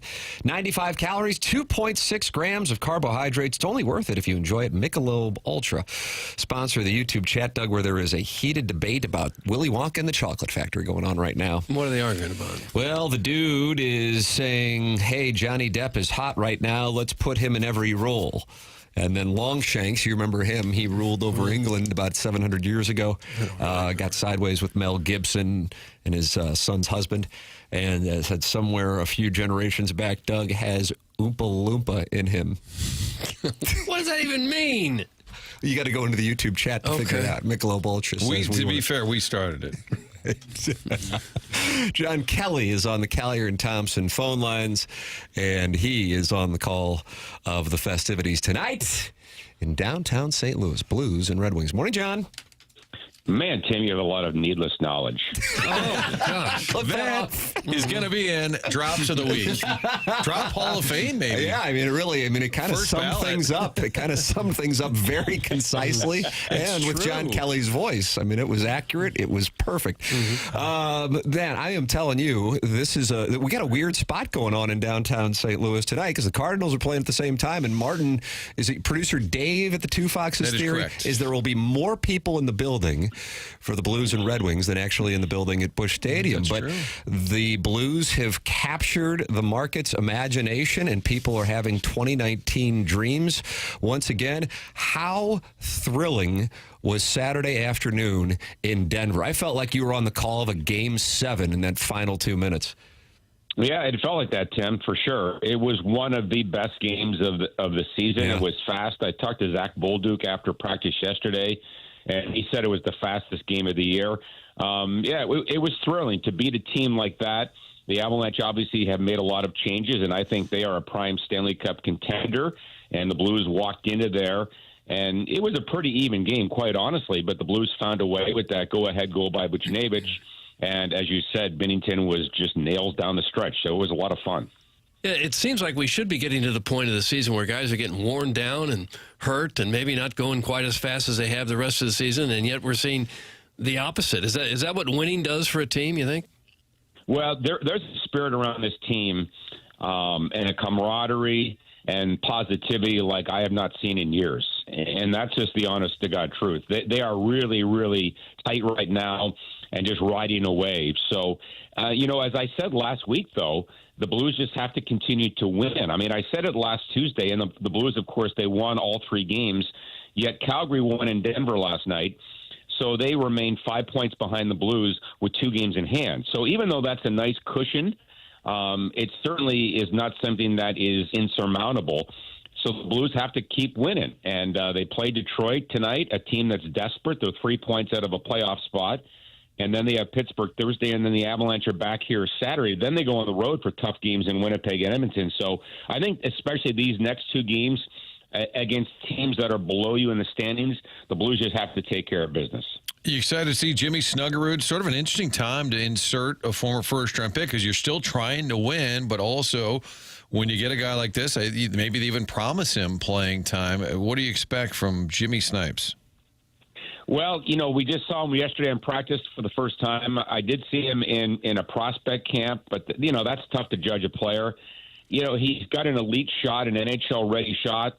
Montgomery said he's got really good speed, understands the game really well. So I understand what people are saying, that you don't want to upset the chemistry and things like that. But you might as well see what you have. And I think the Blues have a top prospect here. So I think it's a good idea. It looks like he'll play with Bolduc and Sundqvist tonight on the third line. And Bolduc, as we know, is just on a real heater right now with 6 goals in his last 12 games. So it should be fun to see those two together with Oscar Sundqvist tonight. John Kelly, our guest here on TMA 101 ESPN and youtube.com/TMASTL if you want to join in and watch the show and interact with listeners in our YouTube chat. I want to go back to what is now about a month ago. And that is Jim Montgomery's attitude when Parayko went down.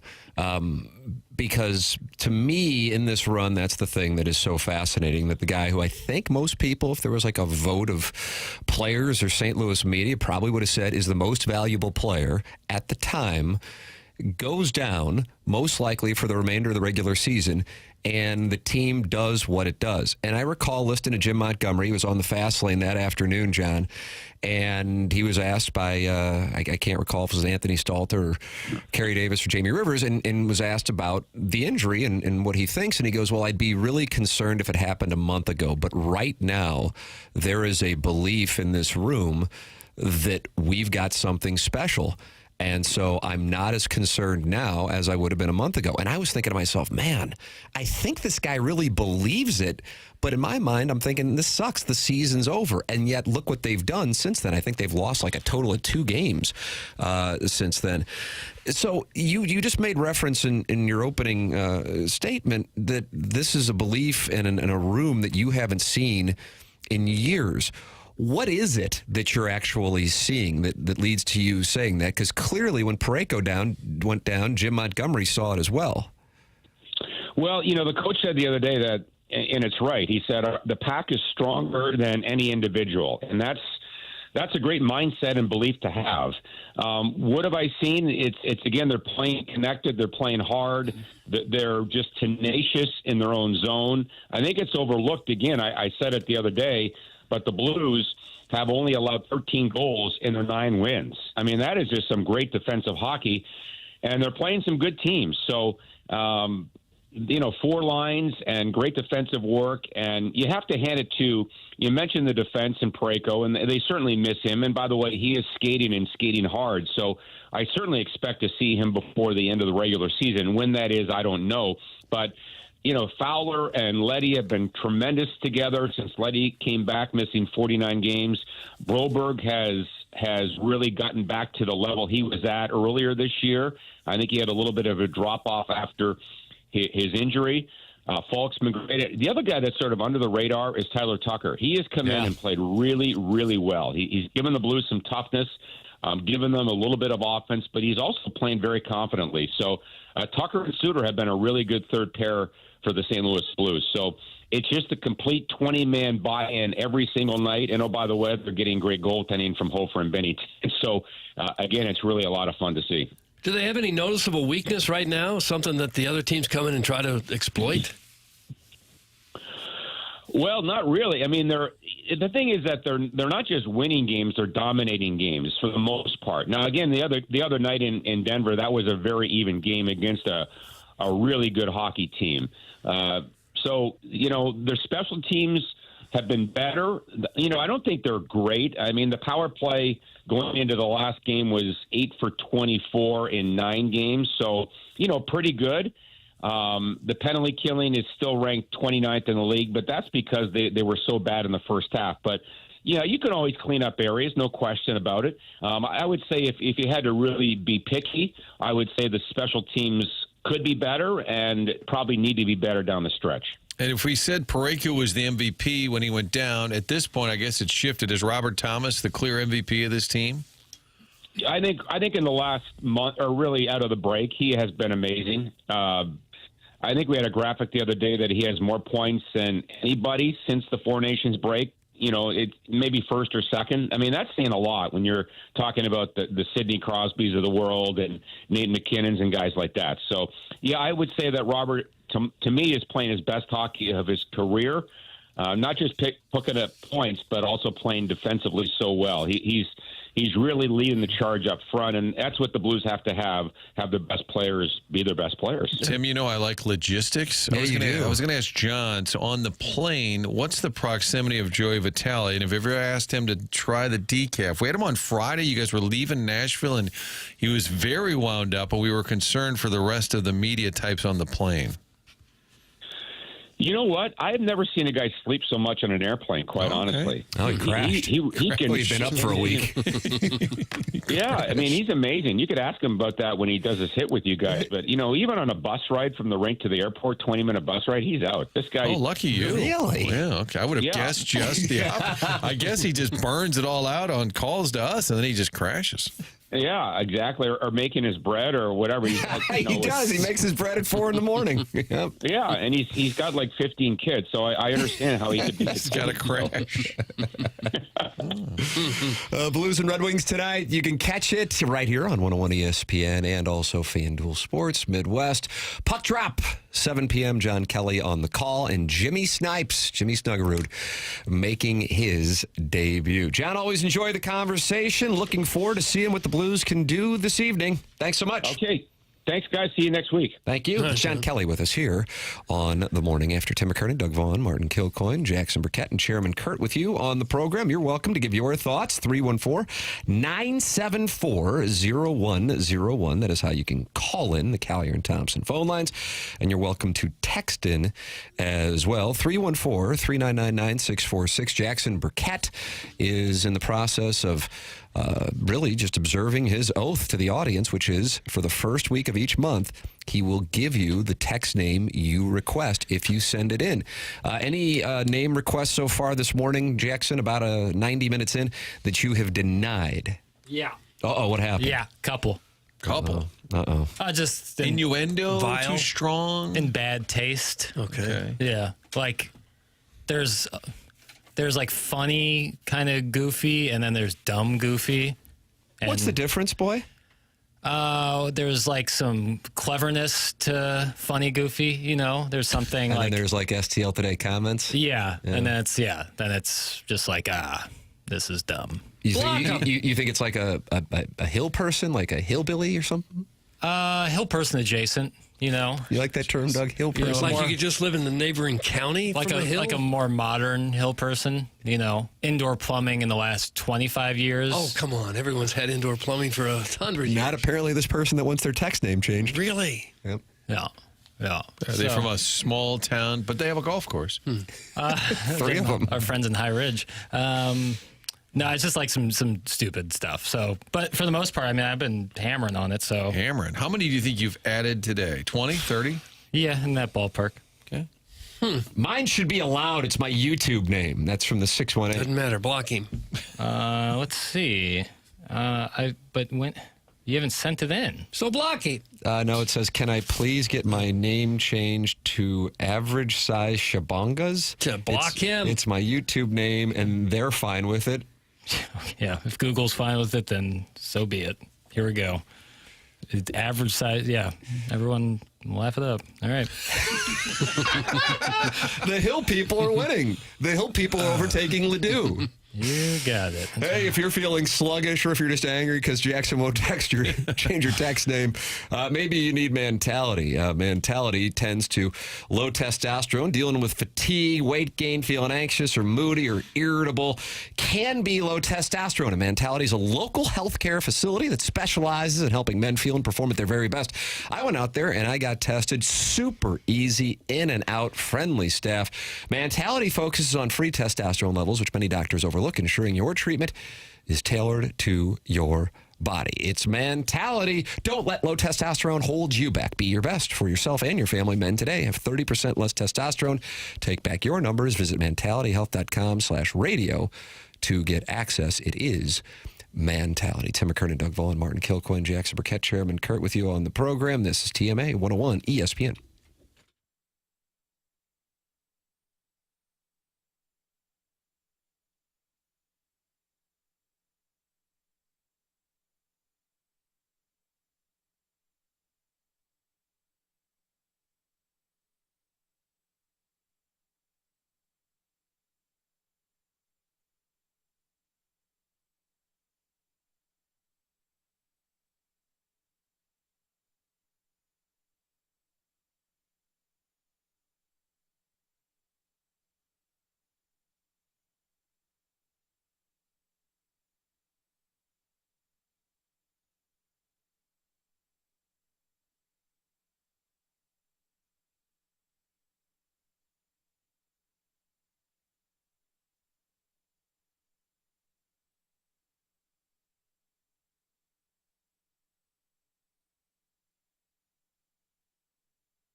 Is a what? Good person. Good person. Oh, good person. Rhyming doesn't really matter. Did Wentzville and Festival rhyme?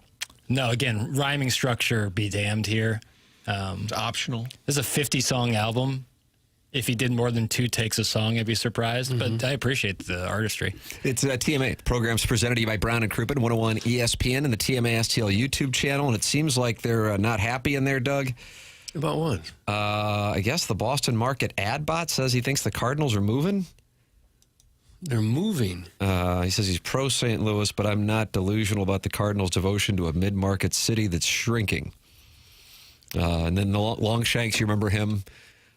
He was the king in Braveheart, which won Best Picture, Jackson, in 1995. Is it too soon to play the John Kelly drop on Tim? That was one segment ago. Yeah. Bitter Boston market. What's got your feathers ruffled today? A lot of negativity. So King Longshanks is talking to the Boston market ad bot, and that's in the YouTube chat if you want to go in there. Sounds very important. You know what's important? What? A former Cardinal got a cycle last night.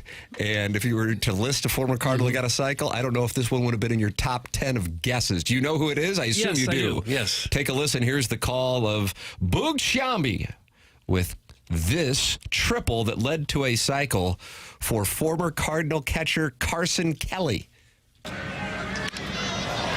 Center field, going back, Blade hits off the wall, racing towards second. Go! Here we go! And he's in! Oh my!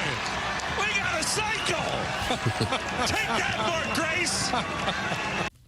First cycle for the Cubs since Mark Grace, 1993. Wow. Yeah. Carson Kelly. What kind of odds could you got on that? Yeah. Pretty good. Pretty good odds. Cardinals had really high hopes for him when he came up in 2016. He never hit a Well, he's lick. always stuck behind Molina, right? Yeah. He was the next guy for how many years? And they just didn't need him. But when he did get in, he just never hit at all. Then he had a couple pretty good years in Arizona. Had a year where he had 18 homers, won 13 homers. Now he's bounced around again. Detroit, Texas, Cubs. But he's had a pretty long career now. He had the cycle. I think Tyler O'Neill had 4 hits last night. How about Ellie De La Cruz switching to the torpedo bat and having 2 home runs and 4 hits and 7 RBIs? Boom. Torpedo bat. Why aren't they all using it? Christian Yelich says it's not the bats. Said they've got good players over there. Well, Then the Brewers went out and got hammered by the Royals to further Yelich's point that it wasn't the bats. Brewers are 0-4, Martin, to start the campaign. 3 back of your Central Division leading St. Louis Cardinals. Now, many were still unhappy following last night's festivities with Oli Marmol about not pinch hitting Nolan Gorman for Mason Winn, who, like Wilson Contreras so far, does not have a base hit. Winn struck out with the game on the line in the 10th. Here is Oli Marmol on that potential decision when asked about it following the Cardinals' loss in extra innings to the Angels. In that ninth inning, was there thought given to Gorman to win there in that last spot? Or? Thought yes. I'm gonna keep Winn at short, but thought obviously yes. Yeah. Okay. So who is the backup shortstop at this There point? isn't one. Donovan, I guess, could He probably is Donovan in a pinch. Yeah. Probably not going to put Luke and Baker out there. Well, you might need one if you got a guy who's hadn't figured it out at the bat at all. Bring back Brandon Crawford? No, there's probably another option. Well, for there. me, not making the team and the other guy, Barrero, is hitting pretty well. I think people assume there was a roster spot between those two, one of them as a backup infielder, and when they didn't keep him, the question was, who's your backup shortstop? It's Donovan, but if you take him out there, he's saying, Yeah, but this was the bottom of the 9th. You're not going to need a 10th, shortstop. Bottom of the 10th. You're not going to need a shortstop if you don't score another run. So you may as well try to score the run and worry about it then, right? Yeah, but it is a conundrum. Well, I don't know how big of a conundrum it is. Again, game's on the line. If it's the you're last out of the scrambling game. just to stay Oh, alive. yeah, I definitely would have liked to see it. I think a little bit of it is he didn't want to give him the confidence blow, like yank him. I think a lot of it was that, and that's I mean, why he didn't your say it that reference, way, the Molina thing 2 decades ago, is there. And actually, if you read in the St. Louis Post-Dispatch this morning, that's discussed by Oli Marmol because they they're not going to damage his confidence. The thing about Winn versus Contreras is Contreras hit in spring. Winn had, a total of 4 hits, I think, something like that in spring training.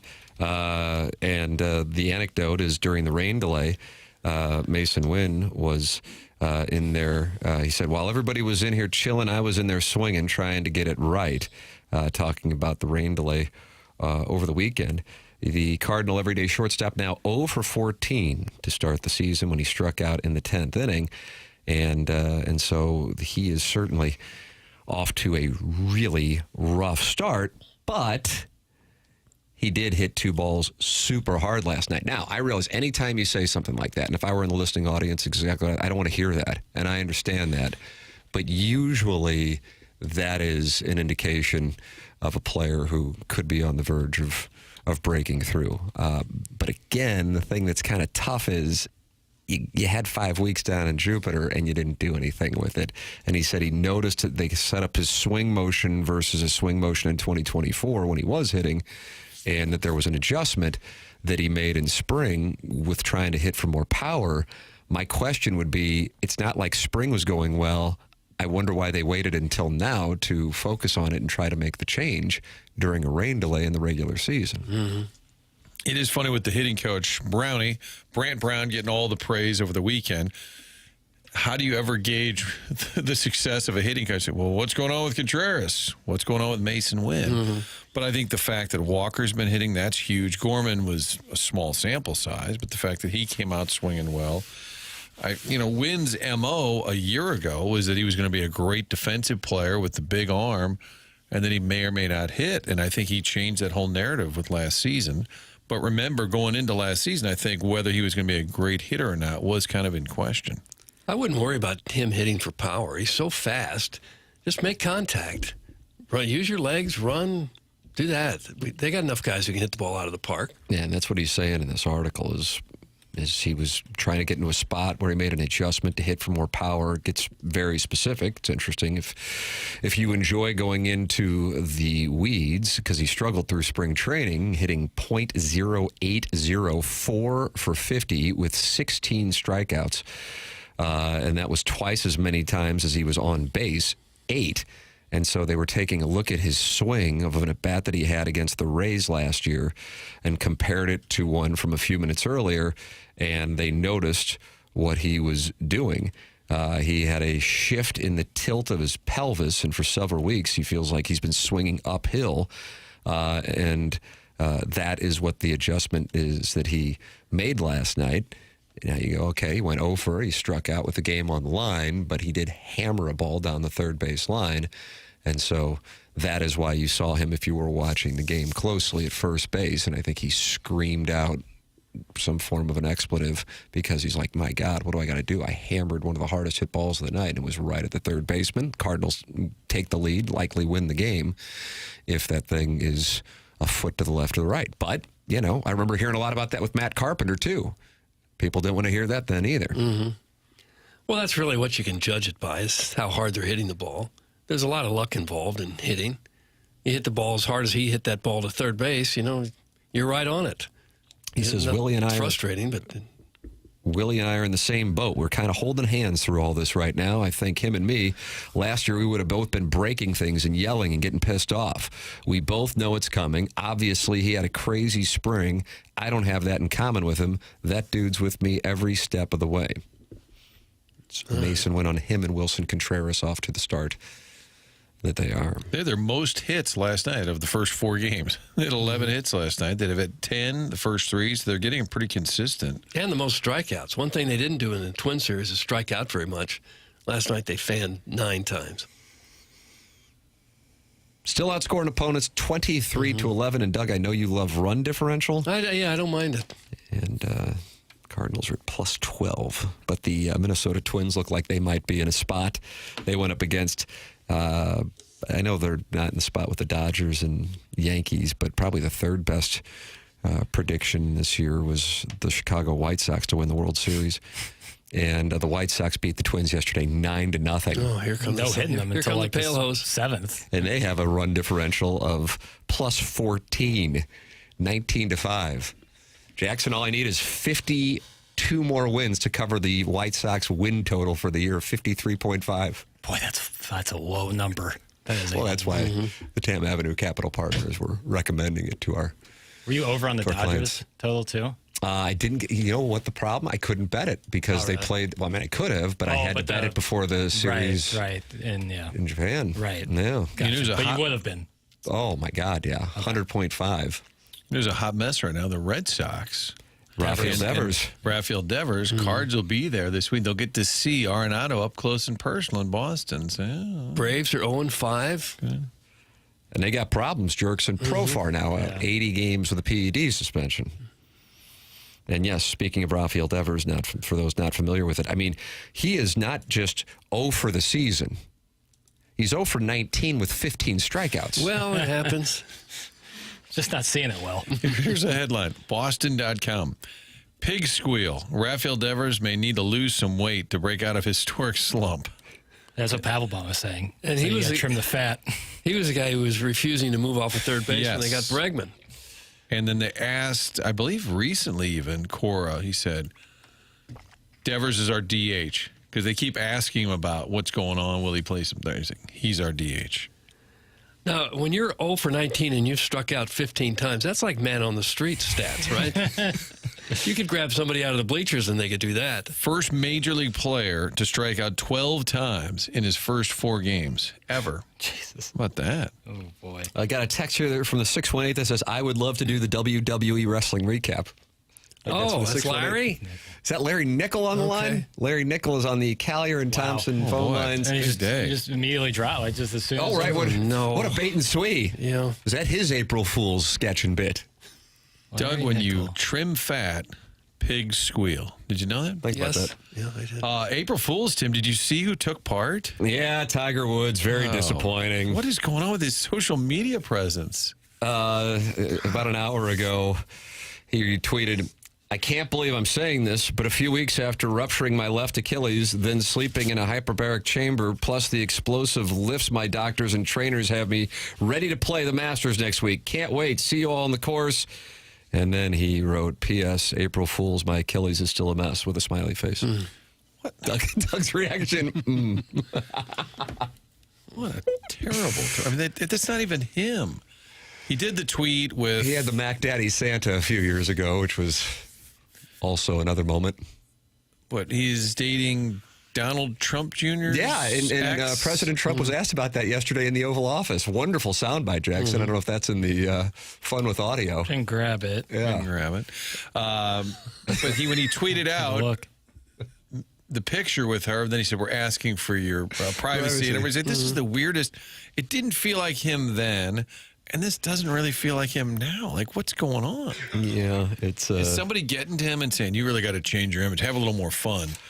Bad advice. I think he's good. He's 50 living on Jupiter Island. I don't think he's like, I need to conquer social media now. But why yes, is he I would doing agree it? this is off-brand. But again, 7 years ago, Mac Daddy Santa came out on Twitter, and that was also off-brand. Here, Jackson, I'm sending you the audio. If you really wanted privacy, you wouldn't say a thing about it, right? Correct. That's right. But I do think, and I don't know if we talked about it on here, if we were just BSing off air, by sending out the picture of him and Donald Trump Jr.'s ex-wife together, there's a good chance what they've done is mitigate the paparazzi following them every time they leave Jupiter Island. And then they kind of control that part of it. You have the audio? Doug, take a look. Take a listen. Here is President Trump yesterday in a press conference being asked about his ex-daughter-in-law dating Tiger Woods. Hit the lever, please. What is it about Tiger Woods now becoming part of the broader Trump family? Well, I love Tiger, and I love Vanessa, and they had a great relationship. I happen to think the relationship with my son, I happen to think the relationship was hurt very badly by the witch hunt that went on, Russia, and all the crap that they put Don through, who knew nothing about it.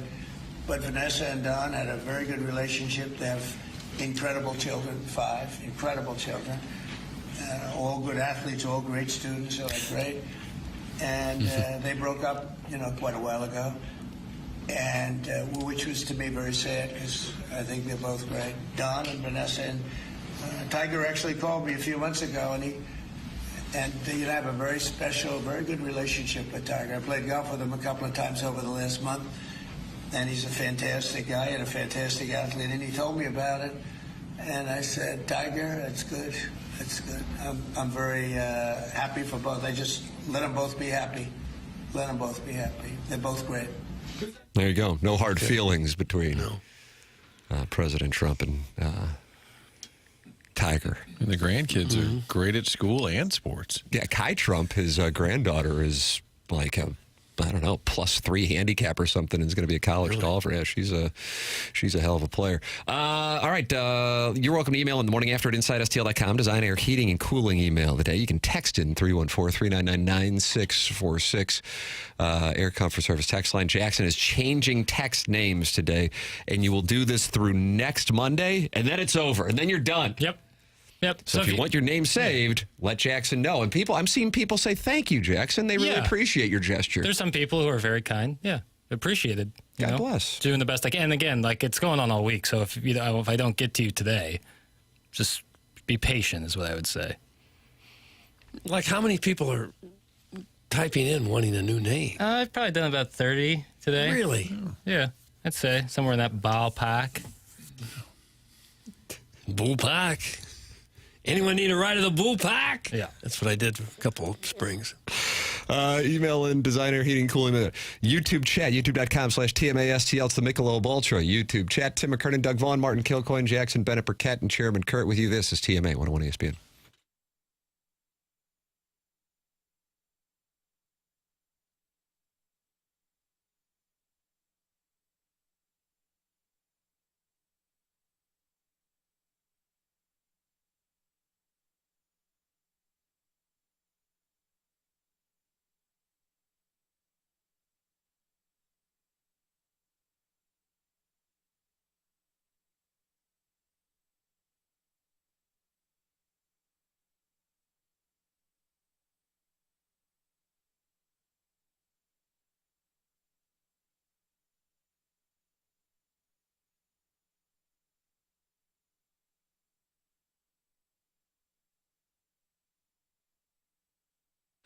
Instead of just selling you a car, the Auto Loan Pro will help you get your life and your credit back on track. Little to no money down. Going to work hard to get you the best rate possible. Anyone can sell you a car. It takes pro to do it right. Making a large purchase with financing can get complicated, especially if you've had some hiccups in your financial situation.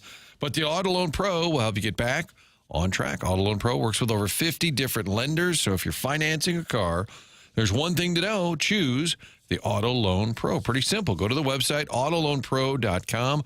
Scroll down, and you'll see the free playbook. Download the free playbook. It's right there online. That's going to help educate you on how to help get the car you want and a car in the future that you may want. By understanding how the credit industry works, you'll see Robert Thomas, friend of the program, on there as well. It's all one spot, autoloanpro.com. One thing to know, choose the Auto Loan Pro. Autoloanpro.com for your next vehicle. Auto Loan Pro is part of the Lita family.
This is Action Jackson with a Sports Center update brought to you by Saliga Heating and Cooling. The Cardinals lose last night in extra innings, 5-4 to the Los Angeles Angels of Anaheim. Back in action tonight as they first pitch at 6:45. Matthew Liberatore on the mound in 11 starts at Busch Stadium for Matthew Liberatore. He has a 3.8 ERA, and he's 4-4 on his record. That was another Sports Center update brought to you by Saliga Heating and Cooling, an independent American Standard heating and air conditioning dealer.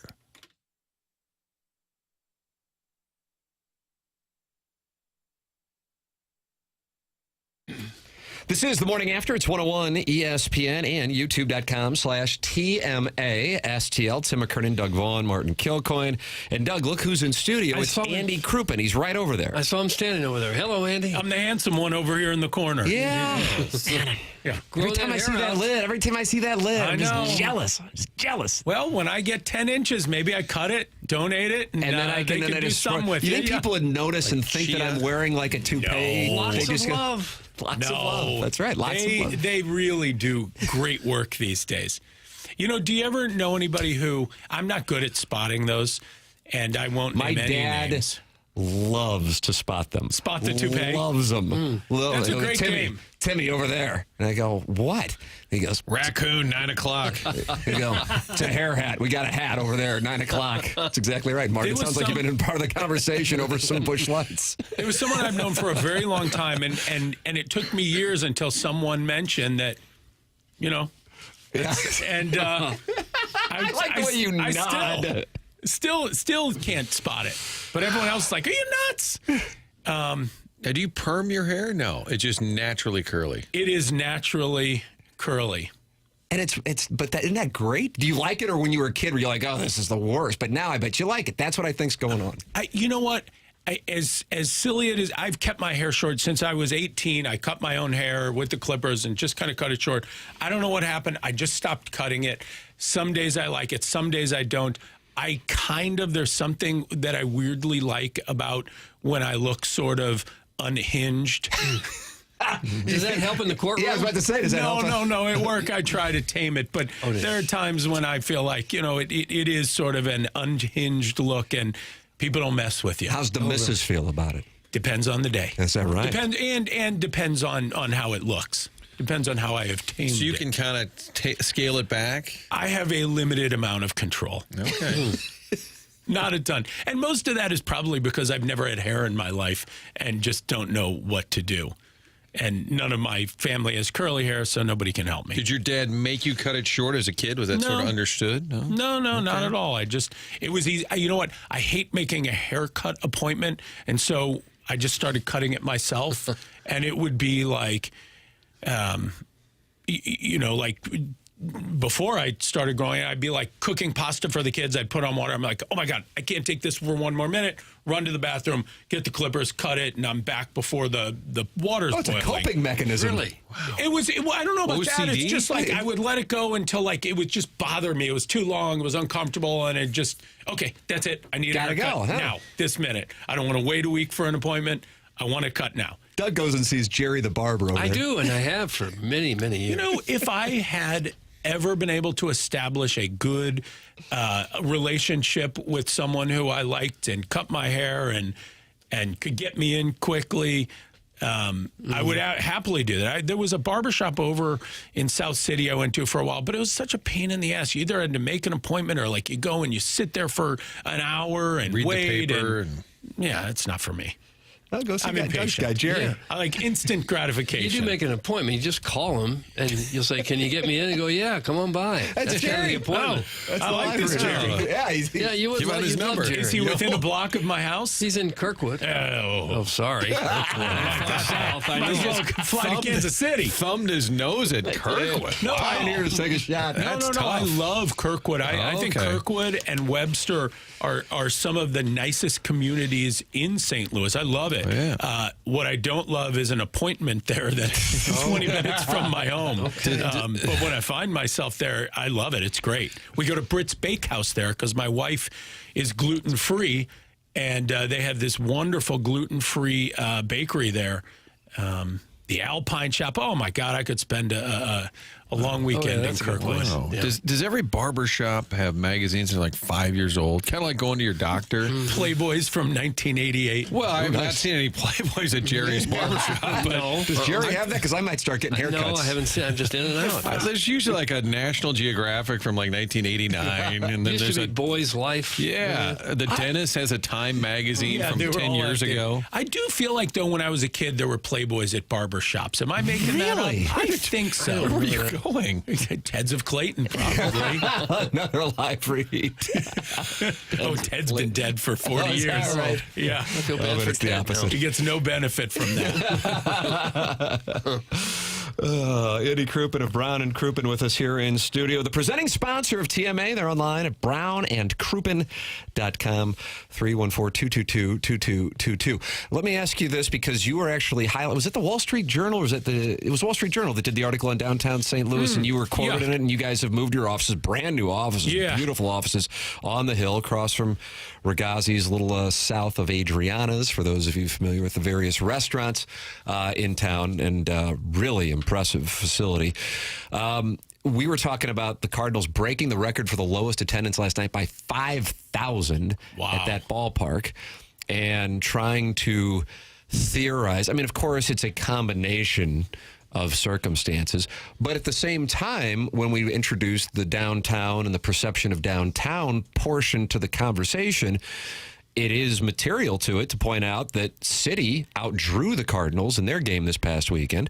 If you compare it to last night's attendance, and the Blues very well may have, as Martin's producer at Fox 2 made the observation, may have more people in their building tonight than the Cardinals will in their building. And so that crime in the downtown thing doesn't necessarily hold up completely when you compare it to a franchise that's 5-6 blocks to the west and 8-10 blocks to the west in City. What are your thoughts on that? Well, the crime downtown does not help. The lack of restaurants downtown does not help. However, I think another component is there's a lot of competition, and you know, I don't want to be critical of the Cardinals, but I think there's some people think that the product that they are putting out right now is not the product they were putting out 10 years ago. And so when you combine all those factors, I think that hurts. I think people, obviously, the soccer team is new. It is exciting. The stadium is incredible. It's a wonderful product. And that's a lot of people. And there are only so many people who are going to a sports game in a day or a week or a month. And when you have that level of competition, I think you've got to really have a competitive team, or else people may go to the soccer game that maybe is a little more competitive, or the Blues game that may be a little more exciting. There are also so many games. So I think it is a combination of many circumstances. Listen, I was just having this conversation with my dad the other day. The Cardinals have won, the second most World Series we were talking about in Major League Baseball. And he said, well, I don't know. I think it could be a long time before that happened. And the reality is it probably won't be. The Cardinals are a storied franchise. They are going through a low point, but they'll be on top again, and everyone will be back jumping on the bandwagon. That stadium will be full. But I think if I were the owners of that team, I'd be doing everything I could to start making sure that team is successful, right? Yeah, I mean, I think product is number one. The Savannah Bananas, both games this weekend are sold out, Friday and Saturday. Both There's games. like a lottery to get tickets. Yeah, I mean, it sold out quickly. Both games. So you're talking 40,000 people are showing up Friday. I know there's weather issues, but going into this weekend, people bought the tickets to go Friday and Saturday, 40,000 of them, to see a product they're interested in. People love that. Yeah, but if the Cardinals have a product people are interested in, like City does, like the Blues currently do, people will get in their car. They'll spend money to park. They'll spend money to go down there. I mean you go to the City game, you don't even have to watch soccer to have a great time. You don't even have to score, Doug. You don't even have to score and have a great time. The stadium itself is really just great. I remember years ago, I was at a customer service seminar, this big thing that a guy puts on. I don't remember where it was, maybe Atlanta. And I'm like, who the hell is this jackass walking around in a yellow suit? This is 10, 12 years ago. And somebody explained it to me. And over the years, I've watched that franchise grow. And he is a genius. He always walks around in that yellow suit, the owner of the Savannah Bananas. Super nice guy, super energetic, and really just did an unbelievable job creating that franchise. It's a really great I don't really organization. understand. They just kind of play a game, but they goof around. There's a guy I think on it's the Harlem stilts. Globetrotters baseball But version. do they have a opponent that they beat up upon? Is that I right? think Or- so. Is there a Washington Generals? Probably. Yeah, they've moved What if they out of played the that. Cardinals and beat up on them? That'd be in a twist. Yeah. No, but it's a great fun. Whatever you do with your dad, don't bring up Mizzou, okay? He tends to get a little sideways with the old alma mater. Andy, always good to talk it over with you. It's Andy Crouppen. Brown and Crouppen, presenting sponsor of this program, online at brownandcrouppen.com. The number is 314-222-2222. Thank you, Andy. Thanks for having me. There he is. It's Andy Crouppen of See you Brown and soon. Crouppen. See you, man. With us here in studio on 101 ESPN and the TMA STL YouTube channel, where you can watch and talk it over with Doug. 258 friends are in there talking it over, like Droid Effects, MD 2020, Walrus King, John Scores, and old Percy Blumpkins in there. Percy's there. Okay. Yeah. Wonder where he's been lately. And I have gotten 2 texts since Andy brought up that there were Playboys in barbershops, and they absolutely are vehement that there were indeed Playboys in barbershops in the 1980s. I had no idea. I guess I was missing out, and I feel badly about that. It was like a Seinfeld subplot that a dentist had. What's the penthouse in the waiting room? It was on an episode? Yeah, and then Jerry got some sort of like tooth pulled, and he woke up with his shirt untucked. It was tucked first, and then it was untucked. And he thought the magazine might have been related? Well, he thought that possibly Bryan Cranston, who was playing Dr. Tim Whatley, was fooling around with his nurse while Jerry was under, and for whatever reason, his shirt got untucked. Oh, gosh. Yeah, I don't think you could get away with that today. Playboys in the waiting room? I don't think you could. What about the barbershop? No, I don't think you could. I guess Somebody because would it was just a complain. man's hangout, they could do that and nobody would complain. I don't remember that. I feel like it was always a 10-year-old magazine that you had never read in your life. Magazine would be sitting out. Yeah. Yeah, I never saw Playboy in a barbershop. Maybe Jerry's got to take it up a notch. Jackson's boy bodies texting in. That's a new one. Changed that one just about an hour ago. So what happens though? You get a name and your texts increasingly are going to get read. The probability, anyway, says there's not enough noise in the stadium to drown out the hollering Hoosiers, 14 beers deep, who obviously had a batting average of 1 during their make-believe careers. That's from Jackson's boy body.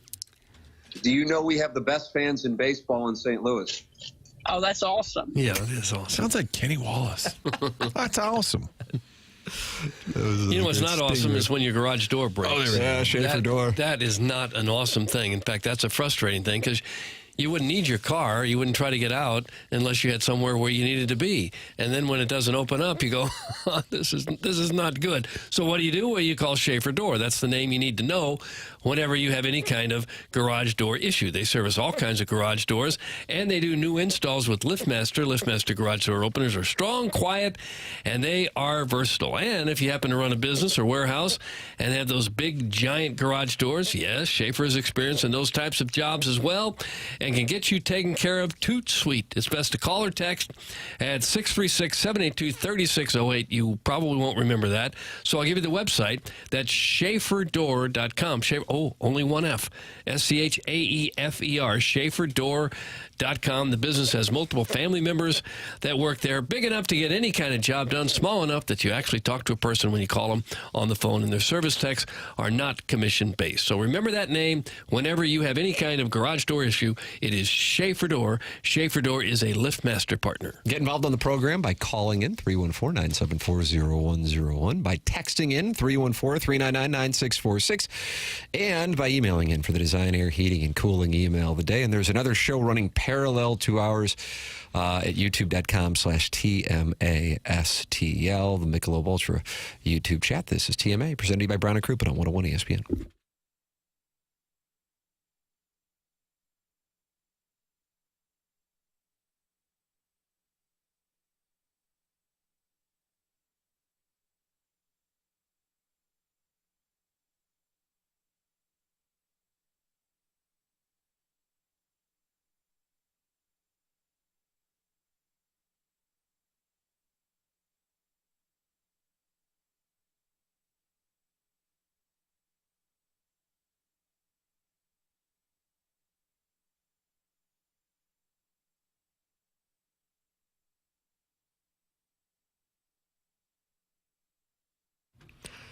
Tim McKernan here for Stewart's American Mortgage. If you're someone who is looking to purchase a home or refinance, or if you are looking to consolidate some of your ugly credit card debt, maybe you don't know exactly what direction to go to do any of these things, let me make it easy for you.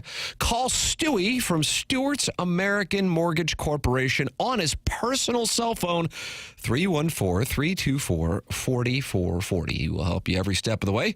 If it is a new home you're looking to purchase, he'll get you to the closing table fast. Try 10 days. And he will get you the best interest rate possible. And he also has the bagel loan that can help you out as well. You might ask, well, what is the bagel loan? If you borrow $200,000 or more, there's no underwriting fees, no appraisal fees, no title fees, no lender fees, and no closing costs. Stewie is your guy, and he makes it easy. Any questions on rates, the industry, the trends, give Stewie a call. Call him directly on his personal cell phone, 314-324-4440, or you can Google the bagel loan.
Let it breathe. Okay, but then I'm gonna be your ruler. This is serious music here. This is not fooling around. Is her name Royal? The song is called Royals. Was there Lord? Lord was with an E, Martin. Kind of like the lead was Lede yesterday. But that was corrected to be Lead. Yeah. Ooh, well, that was just one person's school. The Pointer Institute. Yeah, well, I don't give much credit to the Pointers. Why not? Pointer's Pizza had the really big pizza, right? Yeah, Doug, is that a Hanley and Clayton? I don't know. Is it a Big Ben in Clayton? I wasn't there. They're on the Amateur side, right? A little west. Okay. Jackson, you've got this college basketball corner? Oh, yeah. 8-2. Yeah, 8-2? CBB corner. Are you back? You back from I never left. Well, I know, but you've been doing a lot of clerical in the text inbox with people giving you their names that they want. They don't want to be phone numbers. They want to be names. No doubt. And I've done my best to satisfy as many of those requests as I can. Can't get to all of them. Some of them certainly just simply will not be put in there. I won't do it. But most, about 97% have been added in there. So a pretty good head start on that today. But yeah, well, college basketball corner. My question that Martin teased earlier in the program, and no fault to Martin. You're off the hook, Martin. Do you prefer a Final Four with a Cinderella underdog team to root for, or more into this kind of Final Four where the four best all season get to do battle? This year, yes. Yeah. Because this year it looked like there were four teams, maybe five, that were in a different class than everybody else. I honestly don't recall. I know Kansas played Memphis in that 2008 year, and it was all 4-1 seeds, but I don't remember the other two. Do you remember the other two? No. I know that information is classified, so it's not out there. We won't be able to access it. But this year, if you were following college basketball, Houston's kind of a little bit, off-brand, but I mean, they've been to Final Fours left and right here as of late. And the ACC was down relative to its usual expectations, and certainly Auburn isn't a historic college basketball brand, but this year they have been thought to be the best team. And I would imagine most people, if you asked people to pick, if you asked 100 college basketball fans to pick, I would think it would be Duke number one, Florida number two, and Auburn, who's been this number one throughout the course of the year, would probably get the third most picks, and then I would think Houston would fly under the radar. I'll be intrigued to see how Houston handles Duke and if that defense can translate and match up with Duke and pull off the upset on Saturday. And from my standpoint, absolute coin flip between Florida and Auburn. Oh, God, that 2008. Wow, Final Four was awesome. Chalk. That was UCLA with Kevin Love and Russell Westbrook. Yeah, that's right. UCLA was in there. North Carolina with Tyler Hansborough, Ty Lawson. Cats and dogs. Danny Doug. Green. Oh, my God. Yeah. Wayne Ellington. People forget, but he was a real bucket. We don't need that kind of commentary. You like that real bucket? No. That's not only like four of the best teams, but a lot of star power there, too. 08. Shout out to 08. Shout out to 08. Yeah. And Mario Chalmers is the hero of it all. Isn't that odd? He was the one who came out victorious. Yes, I remember that.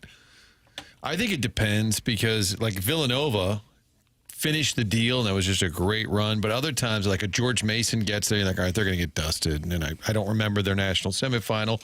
But sometimes it's fun for that Cinderella to get there, and then you're like, all right, now it's over. Yeah. And you already know, like, VCU's not going to win the national championship. Although Loyola, I think they lost their game, but could have won. I'm trying to remember. I don't remember who they played in the national semifinal, but it was a game, I think it was in San Antonio, in fact. But I think a winnable game to get to the national championship. But largely, those Cinderella stories sort of end as soon as they get to the final. There wasn't a Cinderella that even came close this year, that even got a sniff. There was nobody in there. Seth Davis liked all those teams to make a run. Yes, he did. They're all going to make a run. BYU they were a 6th seed, and they got leg whipped by Alabama. But Did they ever? Nobody else even came close. I just think that speaks less so to like those. I think the 12, 13 seeds are as good as they usually are. It's that these 1 and 2 seeds were so good, especially the 4-1 seed. I mean, it's obvious they're in the Final Four, but. We're going back, 1996 is when the Ken Pom metric started, and these teams have been in the top 10 of the Ken Pom all time, and all in the same season. That's unheard of. Well, they've got some outstanding players, that's for sure. I wonder if the portal has something to do with that, where some of the very best players are all migrating to just a handful of teams now? Well, here's what it is, and it's something that I do think is, if you enjoy Cinderellas in the NCAA tournament, this, of course, being a super small sample size of a year, but, I mean, who's one of the most dynamic players in the Final Four? The obvious one, I guess, would be Cooper Flagg. Jackson, if I go next, who else? See if Walter Clayton There Jr. you go. Well, he didn't start in Gainesville. He started at Iona. And so these guys who don't get opportunities, they flash at these schools and they're gone, and they're not going to, they don't have to sit on the bench and wait, and they don't have to sit on the bench and stay. And so that talent starts to matriculate. It's similar to what we're seeing with coaches. It's just gone on always with coaches, but if you make a run, you move up pretty damn quickly. The domino effect of the coaching job's always there. I just feel like it's even quicker now because teams can turn around their fortunes so quickly. And so I do wonder if we will see a decrease percentage-wise. It doesn't mean the Cinderellas will go away completely, but a decrease percentage-wise on the Cinderellas over the next 3 years. Yeah. Now, also, this is a tweet from my guy, John Rothstein. He's tweeted of the 4 teams in the Final Four, they had 29 players play a double-figure minutes, combined 29 players. 20 of those players were with their respective programs last season. 4 were freshmen, 5 were transfers. Retention still matters. Doug, retention still matters. Yeah. Okay. Yeah. Yeah, now that some of these players are making big money in college, they're likely to hang there another year. Yes, maybe that's a year another or two thing. longer. Guys like, Walter Clayton will play in the league, but like a guy like Mark Sears at Alabama, who is just a king down there, an incredible college basketball player, likely not a very high pick in the NBA draft. I think some places have him late second round this year. Like a guy like that can stay at college and just ball out and make a lot of money. It's like Kai Zegler at Tennessee has been there for a while. You can just be great, and you don't necessarily have to go to the next level to make a lot of money. Right. He's a king down there. I like that. Mark Sears, absolutely. But I think your point there, where these coaches just bounce around players, if you're and Illinois did that with Marcus Damask last year, and then Humrick House was a role player, but he came from Evansville. So you just pick off those players left and right. And Danny Mack said this to me one day. He said the mid-majors are never going to make a run because all their best players are going to get picked off by the better D1 programs. For sure. So anybody who's pretty good, all of a sudden the next year is in the Big Ten. The next year is in the SEC. So those schools are going to always have the top talent. They just have to tweak the system a little bit, don't they? Some sort of uniform rules. Maybe you can transfer once and play right away. Second time you sit out a year. Or certainly the timing where you can't be transferring during the season. Right. I don't think there's very many coaches that really like the system right now. Probably all the players love it. They're all free agents all the time. Well, I think some coaches are pretty big fans of it. I would think some coaches love it. Yeah, I think Rick Pitino's kind of been like out forward, being like, yeah, I'm like, he's like, I'm not recruiting high school players this year. That's got to be the greatest. Yeah, I'm not. But he's like, I'm not. They're doing having it. their own players recruited right off their roster. That's the give and take of it all. But you have to get players in. Players have to leave. And again, I just don't think it's an indictment of a program if a player leaves. It's just the player doing the best for themselves. Just like a coach leaving is an indictment of their former program. I would much rather be a basketball coach where I need 2 or 3 guys to make a difference than a football coach where 10 and 11 players can all leave. Rebuilding an offensive line. God. Yeah, that can be brutal. It's TMA 101 ESPN. You're welcome to participate by calling in 314-974-0101. Collier and Thompson, sponsor of the phone lines. You're also welcome to text into the program, 314-399-9646. Jackson updating the text inbox with all the names. You can get that done between now and next Monday. And then after that, you got to wait till May, Doug. Oh, do you? Yeah, that's it. Okay. An email in for the Design Air Heating and Cooling email today, the morning after, at InsideSTL.com. The Puck Cancer second shift charity hockey game is this Friday night at the Centene Community Ice Center. You can tune in this Friday afternoon to hear the Fast Lane broadcasting live before the game from 2 p.m. to 6 p.m.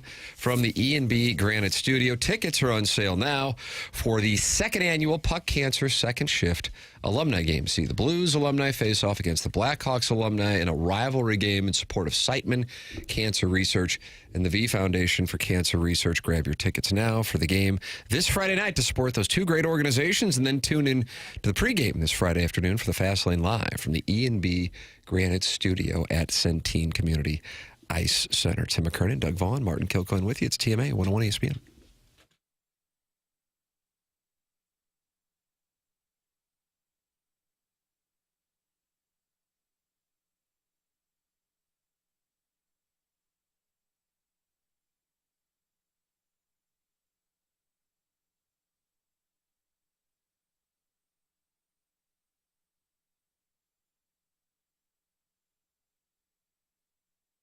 Let's talk about Together Credit Union as well as City SC 2025, the season underway, and TCU proud partners with St. Louis City SC. One of the best ways to gear up for the match is an exclusive St. Louis City SC debit card. Get that with Together Credit Union. Together Credit Union, the only place to find the official fan debit card, which comes with a free lifetime My City Plus membership. And why is that important? Well, My City Plus comes with several benefits, including priority access to single game match tickets. Those are hard to come by. Limited edition drops as well. City cashback rewards, special member-only events and experiences.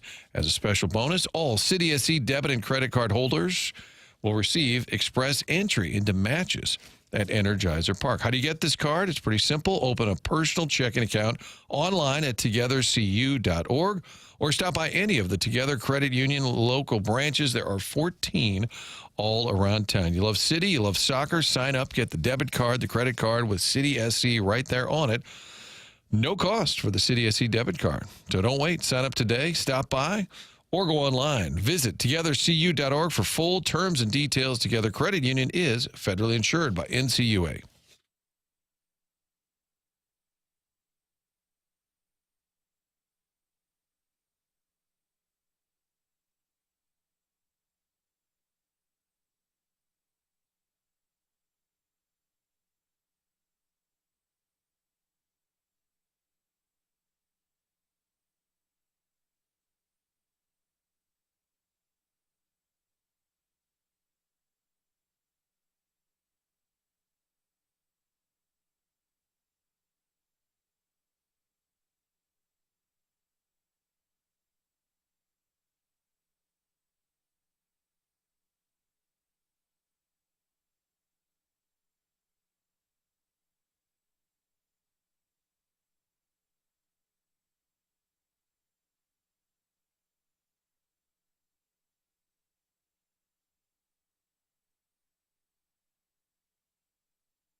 Doug, you wanted Lindsey Buckingham. I did really bad. I bet you didn't expect this, though. I didn't see it coming. No, that's for sure. I need to plan better, I think. Yeah. Show prep. Is Lisa on the line? She's texting in. I guess she's wanted to talk about this. She was, but she dropped. Lisa, call back in. I got my eyes on the phone. Oh, that's the chairman. Look at that. 314-974-0101. Who else dropped? Larry Nickel dropped. All the greats. Larry Nickel comes and goes. I never know when he's on. Is he just sitting there sometimes? Watching ER. Mark Hanna is a sponsor of the 9 o'clock hour. He's online at evergreenstl.com. If you call 314-889-0503 and you talk with Mark, I would say in about 15 minutes, you're going to feel better about two things: your financial situation, and then about life. Maybe three, because he's world. a Sherpa. He's just a likable sort with a great mental equilibrium, spiritual equilibrium. It's like he's in a meditative trance, nurse. You could be in a trance and in the stance. Can you? Yeah. Sure. Trance stance? Yeah. You ever meditate, Jackson? I could see you meditating. Yeah. Middle of the show? You do. What do you think about? The idea is not to think about During anything. the blues segments, are you over there meditating? I feel like I look over there and sometimes he's meditating. That's a form. That's a form of meditation. So you think about nothing. Well, you think about stuff, you acknowledge the thought, and then you let it go. Mark Hanna participated. Oh, it was the call, Mark's call, where he referenced Clorox. That's right. That's right. Mark wanted Clorox. Mark, the caller, reasonable fella, was regretting that they didn't trade Binnington, and this is in the wake of the 9-game winning streak. That's So right. it didn't go over so well. Did not play well with the audience, including 9 o'clock hour sponsor Mark Hanna, Evergreen Wealth Strategies. If I go back to my 20s, Doug, I do two things. I keep taking Propecia, and I get a financial advisor. Would have been nice to have met Mark Hanna back in my 20s. You need a financial advisor. I can't say that's like when I meet with young, we had one come down to watch the program when we were down or after the program, Ballpark Village. Doug met him. Jackson, you met him too. Wonderful guy. And great guy. Yeah, writes for the Missourian, covers Missouri for the Missourian. And is interested in getting involved in the industry. Doug did his Scared Straight program with him. But I was saying, here's what I would tell you about the industry. And here's, if I could, I'd tell you this too. Get a financial advisor. Get a financial advisor in your 20s and what it will do for you. It is magical. 314-889-0503 or go online at evergreenstl.com. Here is Lisa's text. Tim, I respectfully disagree about Tony/Whitey not getting more out of their athletes. Of course they would, and here is the big difference. They would demand trades. Rasmus, for one, they would not. Mo and DeWitt, hence why Mo and DeWitt only wanted rookie managers. And to say better leaders don't set expectations and culture that impacts all of us is a little silly. Thank you, Army, for hiring Monty. That's from Lisa. Now, I realize that I think that was sent in a little disjointed, and Lisa's texted, and so I know that she usually sends texts that are that might have been speak to text. But anyway, what I was saying maybe last hour is I don't put the Cardinals' recent struggles on Oli Marmol. And if that is something that we disagree on, that's totally cool. I put it more on the organization, and if I were ranking it, I would put it on ownership, and then I would put it on John Mozeliak. And what I said was, pick Bruce Bochy, pick whomever you want to pick, you think is the best manager. I don't think that manager would have led the Cardinals to success in 2023. By saying I disagree about Tony Whitey not getting more out of their athletes, I didn't say that. That's not what I said. I was saying that the 2023 team was doomed because it had damn near no starting pitching. And that's that Whitey Herzog or Tony LaRussa wasn't going to fix that. Some of the best managers in the games have had bad teams that went nowhere. Whitey Herzog, an example of that. When you got the players, it's easy. When you don't have the players, it's darn near impossible. Have the tides changed in favor of Marmol? That's from the St. Charles Illini. Well, possibly. I'll say this, and I know you guys we've only been doing TMA here 5-6 months, but with Jackson and I, we did balloon party starting in January 2022, and there were a lot more anti-Marmol texts. Not in 22, of course. He was being talked about as manager of the year in 22, but in 23 and 24. And I don't see that now. That doesn't mean that they don't exist. I just don't see the volume of it. It's more directed toward frustration with the DeWitts or Mozeliak. Doesn't mean that the Marmol frustration doesn't exist. It's just more directed toward the direction of the ownership / organization and not the manager at the moment. And they have had 3 straight who were not your typical candidates. Mike Matheny was doing a radio show with Sassy Cassie, and all of a sudden then he's managing the Cardinals. He fought the Sassy Cassie ad. He didn't like the ad as much as I like the whistle, though. I'd love to hear that right now. Made the whole commercial for me come to life. Mike Schilt, who did not do a show with Sassy Cassie. No. Was somebody who had been with the organization for a long time. It was not a, quote, big-name hire. And then Oli Marmol had been with the organization, not a big-name hire. I think 2 things can be true where they like to reward their longtime coaches, people who have put in their time at the lower levels. But also it's probably a side benefit. Hey, we're kind of in charge here. You're the manager. But the way the game has moved, we kind of call the shots. The managers are not the power brokers they used to be. The days of the LaRussas, the Bocci's, those are very rare. That's just sort of the way the game had shifted. So I think both could be true. They want to reward someone like Schilt. They want to reward someone like Oli Marmol, but they also realize they sort of hold all the cards in those. So specific to 2011, and I'd be real curious about this because I think at this point, Martin, you may know better than any of us, LaRussa knew he was leaving well before the announcement, and I'm talking going back a couple months. Is that accepted? I know you had him on your podcast on a regular basis. Have you ever talked about that? I feel like it was it like late August, yes. Early September? Yes. You know, kind of the final, going into the final month, he thought it's time. Yes. Now, the question then becomes is when did the Cardinals know they were hiring Mike Matheny? And I have theorized, and I may have told this story before on this show, and if I have, I apologize. It'll be a 20-second version. But with Matheny, who was our surprise guest last week, he was doing a show under the umbrella of Inside STL. And we had the 1 to 3 p.m. time slot on KFNS. And he did it once a week with John Mabry and Mike Claiborne. And the Cardinals were playing the Phillies Game 5, Halladay, Carpenter. And I asked him to come on. The show stopped at the end of the regular season. And now I think it's better if I just stop doing appearances now. The show's over. And I'm like, oh, okay. I'm like, all right, whatever. He goes, it would be great if I could because I caught both Halladay and Carpenter, but I just think it's better if I don't. I'm like, okay, whatever. And then like a month later, he's named manager.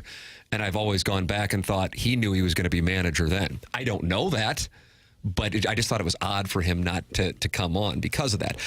So then that gets me to the question of, when did the Cardinals know that Mike Matheny was going to be the next manager? Now, I know they interviewed Terry Francona. But didn't they do it in Cincinnati? They didn't even bring him here. It might have even been at the airport or something. I think they interviewed Ryan Sandberg. Yeah. He was kind of an up-and-coming Kendo was a perspective. candidate. Supposedly. But obviously that series with the Phillies, that's early October. And LaRussa hadn't made the announcement publicly, but I think the organization knew at the time. So why do I bring that up? Why is it material to this conversation? From my perspective, John Mozeliak never had more equity than he did in late October of 2011. That was his organization, his team. 2006 was not. That was Walt Chocoty's. And if Mozeliak was going, and I think that this is an accepted truth, it's not like they don't talk to each other. We saw them interacting last week when LaRussa followed Mozeliak on the show when we were doing the show from Ballpark Village, but they butted heads. Is that an accepted? Absolutely. Public? What was and there was the quote one year where Mozeliak said, I picked the players, and LaRussa said, I picked the lineup. But remember that quote they came went out. back and forth. And obviously what Lisa, I think it was Lisa or maybe somebody else decided the Rasmus thing would be an example. And so if John Mozeliak has the equity that he has following the World Championship, and he might go, I don't want to deal with that kind of thing again, and Terry Francona might not be as banty as Tony LaRussa, but I want somebody that I can have a little more control over, then that is how you wind up with somebody who doesn't have the experience, and you get Mike Matheny. There are people who are high up or were high up in the Cardinal organization who feel like they would have won more World Series, not just another appearance in the postseason, had Tony stuck around for 12, 13, 14, and 15. They felt like there was that big of a gap between what he was able to do and what Mike Matheny was able to do and the caliber of roster they had. And I realize that sounds like a shot at Matheny. It also can be viewed as a compliment with LaRussa.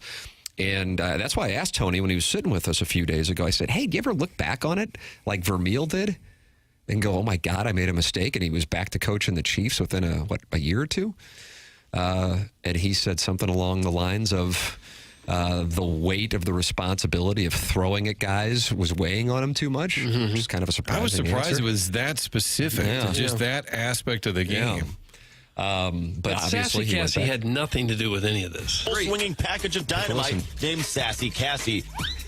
Right there. That sent Mike Matheny to the Cardinal dugout. That was the That was the moment. Well, if you leave Cassie behind, we'll probably hire you. But Doug loves it. It's the whistle. But the Matheny hire worked out. They were too patient in moving on. I think the Schild hire was, you know what I'm saying? And if you look back, even though it may have been for controlling purposes, now, would you argue a Francona or Morrison, maybe they would have won a World Series, but Matheny had success. Schild had success. I guess Oli, first season success. But I do think the reasons behind it is influenced by the fact I'm in charge now. Yes. And but it's also a baseball thing. There's so many of those managers you've never heard of. Then the front office sort of, they supposedly Dave Roberts, who makes what, $10 million a year, gets handed the lineup every day by the front office. It's sort of the way of the baseball world. And I guess you could argue it makes more sense to have a bunch of people crunching numbers and doing the analytics and coming up with a consensus than one guy in the dugout just playing hunches. You can argue that it makes more sense this way. I'll take Whitey and a Busch beer can over a computer, Doug. I'm going to still take Whitey and a Busch beer can over the computer. I probably would, You're too. running for office with that one? That's like bait. You're going to send out an anti-Kroenke tweet after that one? Lisa is back on the Callier and Thompson phone lines. Yes, Lisa, good morning. Hi, guys. Thanks for taking my call. Hi, Lisa. Hey, guys, everybody have a good day. One thing I want to tell, it doesn't matter about crime, prices, or anything. If the St. Louis Cardinals are winning, people are going to go. So that's one thing. Let's just call that what it is. People are going to go. You put a product, they're going to attend. But what I mean with regards to the managers that Mo has hired, something is not working, and so we can all put our collective head in the sand and act like it is. Oh, Matheny hey, I like Mike Matheny. I can tell you where I was when he cut his hand in 2000. I like Mike Matheny. But your predecessor I saw one time at an event, and they don't want pushback. But, you're right. There's all kinds of managers throughout baseball.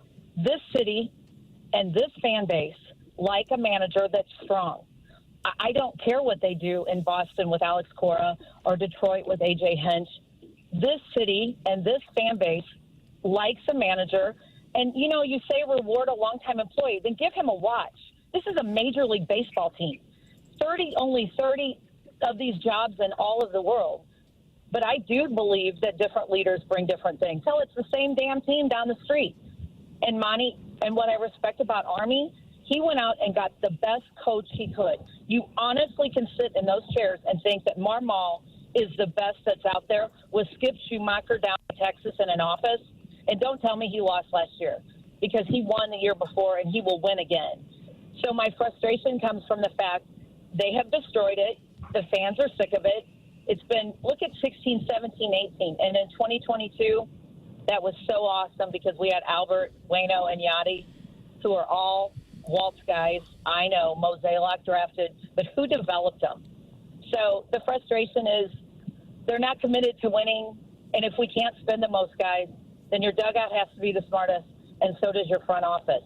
And we're not the smartest in either one right now. But do you think they're losing? But are they losing because of Marmol? Or are they losing because the roster and the players haven't been good enough? Both. I think it's both. But here's where it ties together. If you have a strong leader in that dugout, Martin, who says, I need stronger players and I'm not going to tolerate it.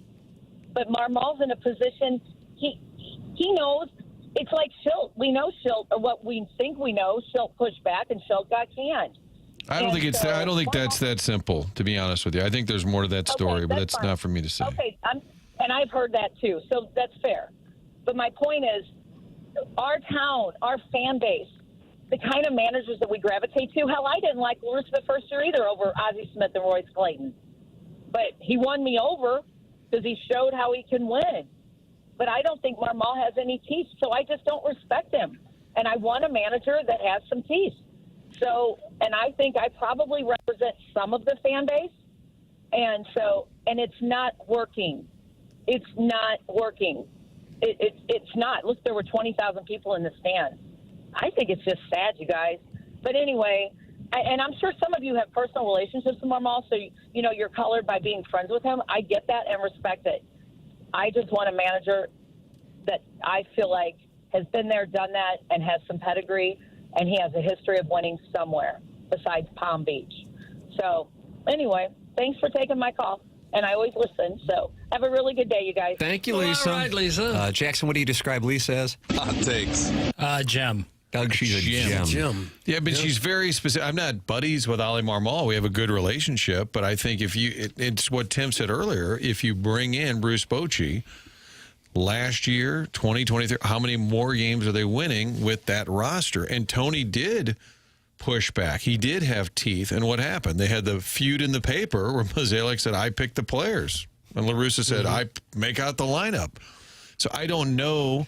I think Tony had maybe the biggest difference, I would say, is Tony had DeWitt's ear. So if he really wanted to, he could play that card. Like, Bill, we got to do something here, man. He could go over Mo's head, which I don't think Oli would do. But I don't think it's incredibly different, the dynamic. Even though Tony was established Hall of Fame manager, he still couldn't make the moves that if Mozeliak said, we're not doing it, you can complain all you want. Well, we asked Oli in spring training who makes the moves, who makes the lineups, changes the pitchers, and he was adamant that he does all of it. Yeah. Right. Well, I'm talking more about roster and additions players need. I mean, Mozeliak, when he was in charge, remember when he traded Chris Duncan? That was not popular with LaRussa or Dave Duncan, but he did it because he felt he needed to move him out of St. Louis. He was calling the shots then, even with Tony as the manager. So I think it's a little overstated, not LaRussa's greatness or his competitive fire, but I think the effectiveness of getting things done that he, quote, wanted, I don't know. I'm not sure that would change dramatically. But the bottom line is it's a player's game. And the perfect example of that is Joe Torre, who couldn't win anything here, gets the job in New York, and now he's in the Hall of Fame as a manager. It's the players that do it. As a manager, there isn't anything you can do to help somebody go out and hit a 100-mile-an-hour fastball or to get a top hitter out throwing 100. You can't.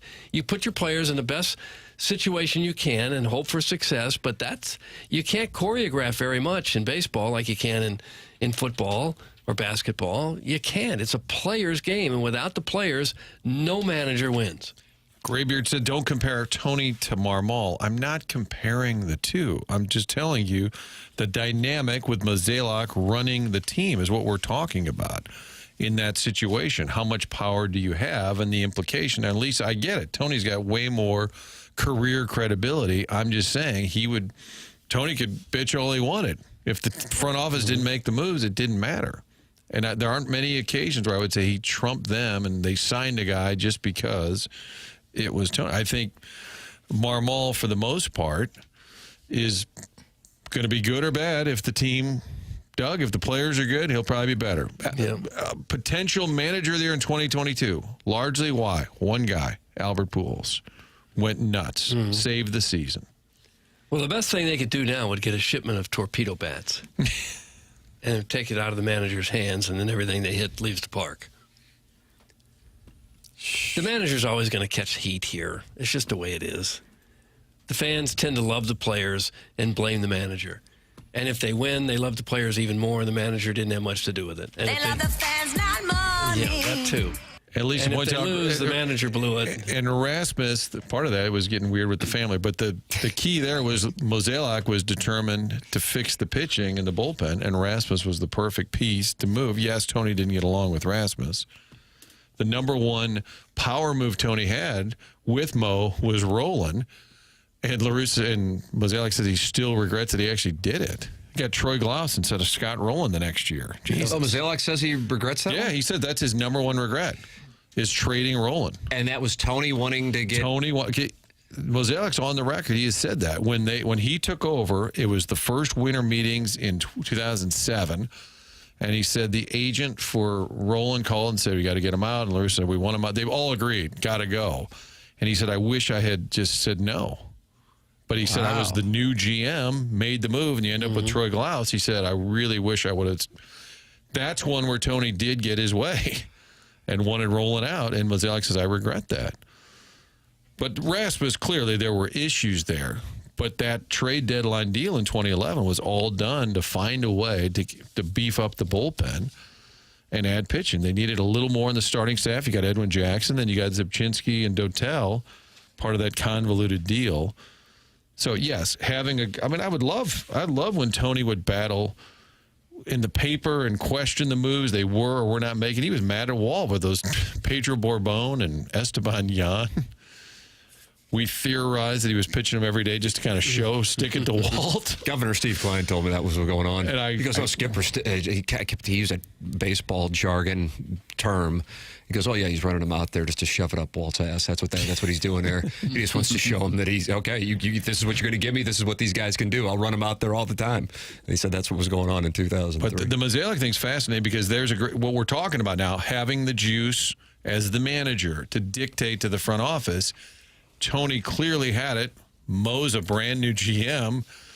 And those Rolen and LaRussa did not like each other, to put it mildly. And there's a famous story there that Scott, if he ever wants to call in, I did text him last week to be on the show. And I mean, Mo showed up, Tony showed up, Scott did not. He did not. I'm sure he wanted to. He was probably thinking about it. Maybe he couldn't find the place. There's the famous moment in the clubhouse, season ends, and Tony would always do, and this has been told to me by several people, there would be a ballot in the room if you wanted Tony back or not. And Scott said, I don't think we need a secret ballot. I don't want you back. Said it in the room to his face. Scott said it to Tony? Yes. That's my clear understanding. And that didn't help their relationship. I wouldn't think. No. And then Frank has the story when Tony sent a letter to Scott about their relationship. And I said, first of all, who sends a letter? And it was detailing all of the issues they had with each other. And Steve Stepanovich was Scott Rolen's neighbor. And he goes, oh, yeah, I saw the letter. Yeah, this has all been. What caused the friction? I think, and I don't remember 2006, though, Tony took him out of the lineup in the NLCS. And I thought that was one of the best managerial moves that he made. And I remember saying that when Edmonds and I were doing the show that we were doing, and he goes, oh, you like that? And I go, hell yeah, I loved it. He goes, well, he almost lost the clubhouse with that. There was a riot when he did that. And I go, oh, is that right?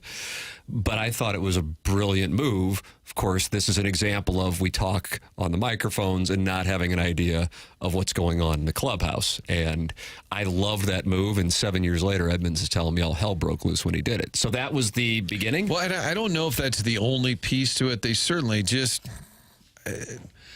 they did not see eye to eye. It seemed like on anything. Yeah, and but I wonder if there had to be something before that, I would think. Because that would strike me as being... I mean, I don't know. I don't know. I would think there had to be something about before that, but maybe I don't know the whole origin. But he stuck around for 2007. You know, it didn't end after coming off 06. Right. Yeah, you win the World Series, and hopefully things are going to get better. And I don't remember. Did Rolen question the medical staff, like in a Strauss article, and that could also tick off the franchise? Anyway, the whole point is that dynamic.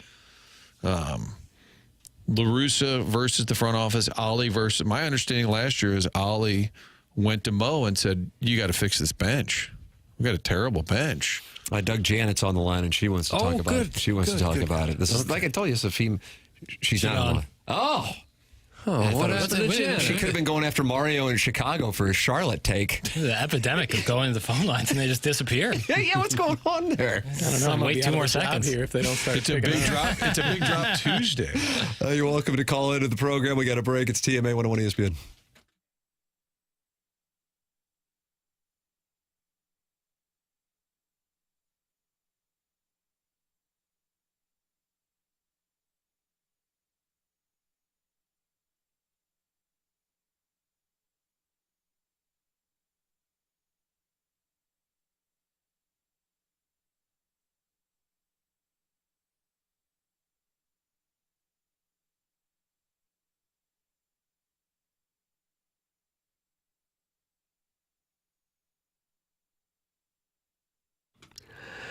Well, you want to make sure you got a green lawn this spring and summer. There's a way to do that. You call Green Envy. They'll come out to your house and get that lawn looking like a fairway at a golf course. They do fantastic work at Green Envy. Been in business in St. Louis for over a decade now. Green Envy only uses products that are formulated for our local soil types, weather conditions, kinds of turfs. No national, generic, cheap, ineffective products are used. They deploy a special crabgrass preventer. That's a trade secret to make sure that crabgrass doesn't take over your lawn. Their service professionals are commercially licensed applicators, are certified by the Missouri Department of Agriculture. This ensures you have a trained professional on your property, no part-timers or high school kids applying who knows what to your yard. That's not how they work. Their program has no hidden fees, no contracts. I've used Green Envy for a couple years, and I can vouch for you. Your neighbors might be coming over and taking selfies in front of your grass because it looks so great.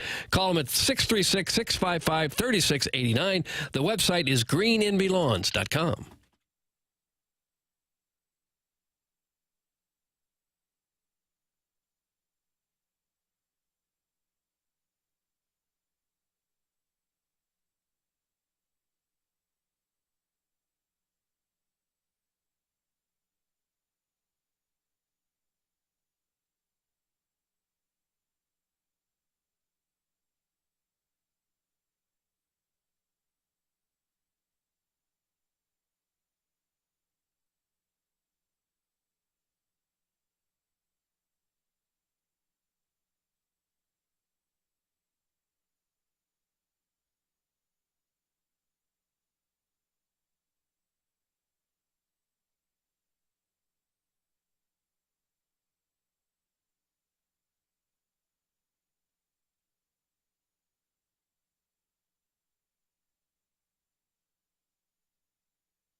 This is Action Jackson with a Sports Center update. That's driven by Johnny Londoff Chevrolet and Johnny Londoff Autoplex. The NFL owners have tabled voting on the Green Bay Packers' proposal to ban the tush push in order to have further discussion, sources are telling ESPN's Adam Schefter. That was another Sports Center update driven by Johnny Londoff Chevrolet and Johnny Londoff Autoplex. See them at londoff.com. Chevy, together we drive. Are you kidding me?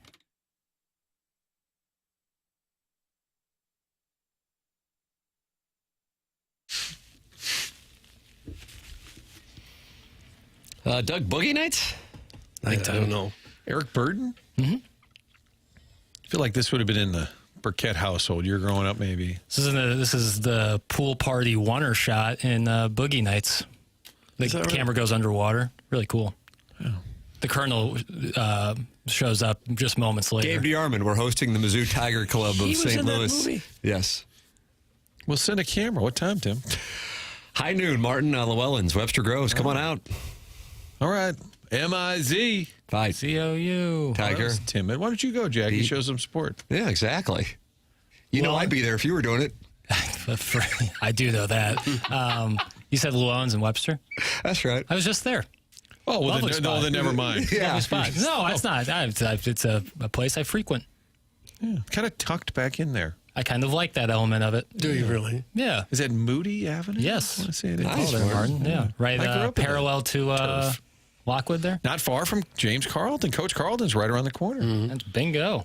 Bingo. Nicely done.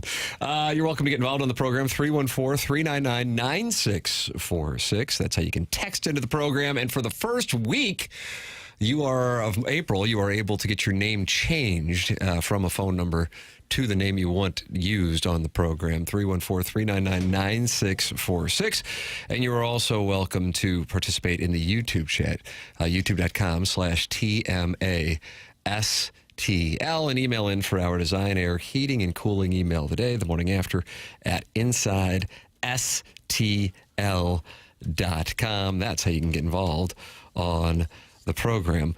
Doug, one of the things that's gotten attention from the Cardinals this year, outside of the attendance, outside of the 3-1 start, is Wilson Contreras eating bat tape. Yeah, eating bat tape. What do we have here? This sounds like a cat. Would you call it a vehicle, Martin? The cat, that's my guess. But it says MLB interviews Wilson Contreras and Lars Nootbaar. Yeah, so like the MLB, I found this audio from Foul Territory via Major League Baseball's account. Okay. So I believe the people with Major League Baseball did the interview with both Wilson Contreras and Lars Nootbaar. What happened was I was on top of bat. I think it was 3-2 count, and I used my timeout. And right before I entered the box, I noticed that my lizard skin was off the bat. So I started taking it off. Then I realized that I have 10 seconds left.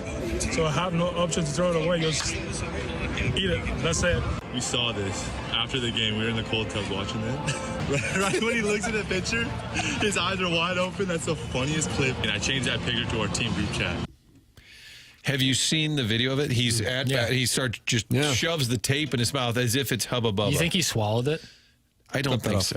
I don't think so. And why couldn't he just throw it on the ground? I think he was in such a hurry. Yeah, because the pitch clock. The pitch clock. If he had time to put it in his mouth, he'd had time to just throw it on the ground. Yeah. Maybe thought that was disrespectful. Doug's pro littering, apparently. Well, it's really distracting from the fact that he needs a tennis racket up there currently. Yes. Yeah. I still don't understand what tape he was removing from the bat. The tape around the handle, yeah, the grip. They don't usually put tape. But you don't bats. see that often unless you're playing at Forest Park on a Sunday afternoon with a keg. I think people use bat tape often. I've never seen it unravel. And I've never seen that. Yeah, I've never seen that. Doug, good news. Janet is back. We've had these misconnections throughout the course of today on the Callier and Thompson phone lines. Janet is back. Good morning, Janet. You're on 101 ESPN with Jackson Burkett. Yes, what I would like to say is something that you guys are missing the point of. What's that? When Mozeliak came on board, he dismantled the organization. That was the winning organization. The Cardinals knew how to play ball. They knew how to do everything. And he came on board with his philosophy. He forced it on the managers, and that's what caused the downfall of the Cardinals. What did he dismantle? not anything else. It's what he did to the organization. He was an accountant. He came on board to make money, to turn the team into a business instead of a game. And that's where it's wrong. Now that he's leaving, it seems like they're finally going to put the organization back together. That organization used to be one that everybody admired. Everybody gave them respect, and the players wanted to play for them. But then he came on board, and he changed everything. His philosophy is what was us to lose. That's what's caused the fans to leave. They want to see real baseball. They don't want to see the boring crap that he was putting on the field for years. There's the problem. What did he dismantle specifically? What did he dismantle? Dismantled the minor leagues. He went away from the way that George Kissel taught them to play ball. Players come up, they're not ready to play, and then when they don't do launch angle and whatever crap he thinks they need to be doing, that's when they send them back to the minors. They break their hearts, they break their spirit, and it's just, he's caused all the problem. I'm so glad he's going, and I'm glad to see them starting to play baseball again the way baseball was meant to play. I'll tell you what, I'm excited for this Brewers series. Are you still going to the games, or are you boycotting now out of your anger? Unfortunately, I'm 82 years old. I watch every game at home, and that's what I have to do now. Okay. My family goes, but I can't go anymore because the new stadium is not really as handicap-friendly as the old one was. Is that right? Really? Really? Yes. So there's one thing, the seats are too small, and for another thing, it's just hard to get there. There's too many elevators and escalators. I'm in a wheelchair. It's just not very friendly. I didn't know that. Sorry to hear that. I didn't know that. But you're a diehard fan nonetheless. Yes. I like the passion. I think Mo has made some mistakes. Some of when she said they crushed their spirit, I felt like that with Walker when he's gotten shipped out. So I think they've made plenty of mistakes. I don't know that he dismantled the organization. I think some of the restructuring that they're doing now, things that weren't happening at the minor league level, is shocking. But that's more of a budgetary thing. Like they cut back on a lot of stuff. I think. Well, that's what he was brought in to do.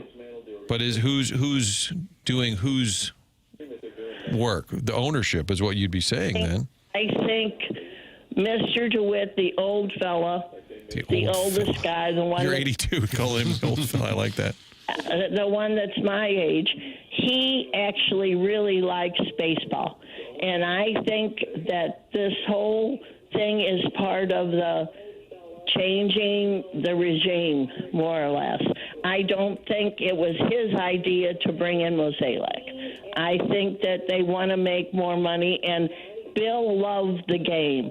So who's okay? Hold on. I'm sorry to interrupt. It's your show. What if Big Bill or the old fella didn't want to hire Mozeliak? Then who did? Who made that decision? I think his son did. I disagree with that. I would actually tell you, Janet, respectfully, that's lunacy. That his son wanted to be more of a business, and Bill liked it being a game. No, that's inaccurate. Mr. DeWitt and Bill III will tell you that's my dad's call. Again, I'm enjoying the show. Me too, Base Burger.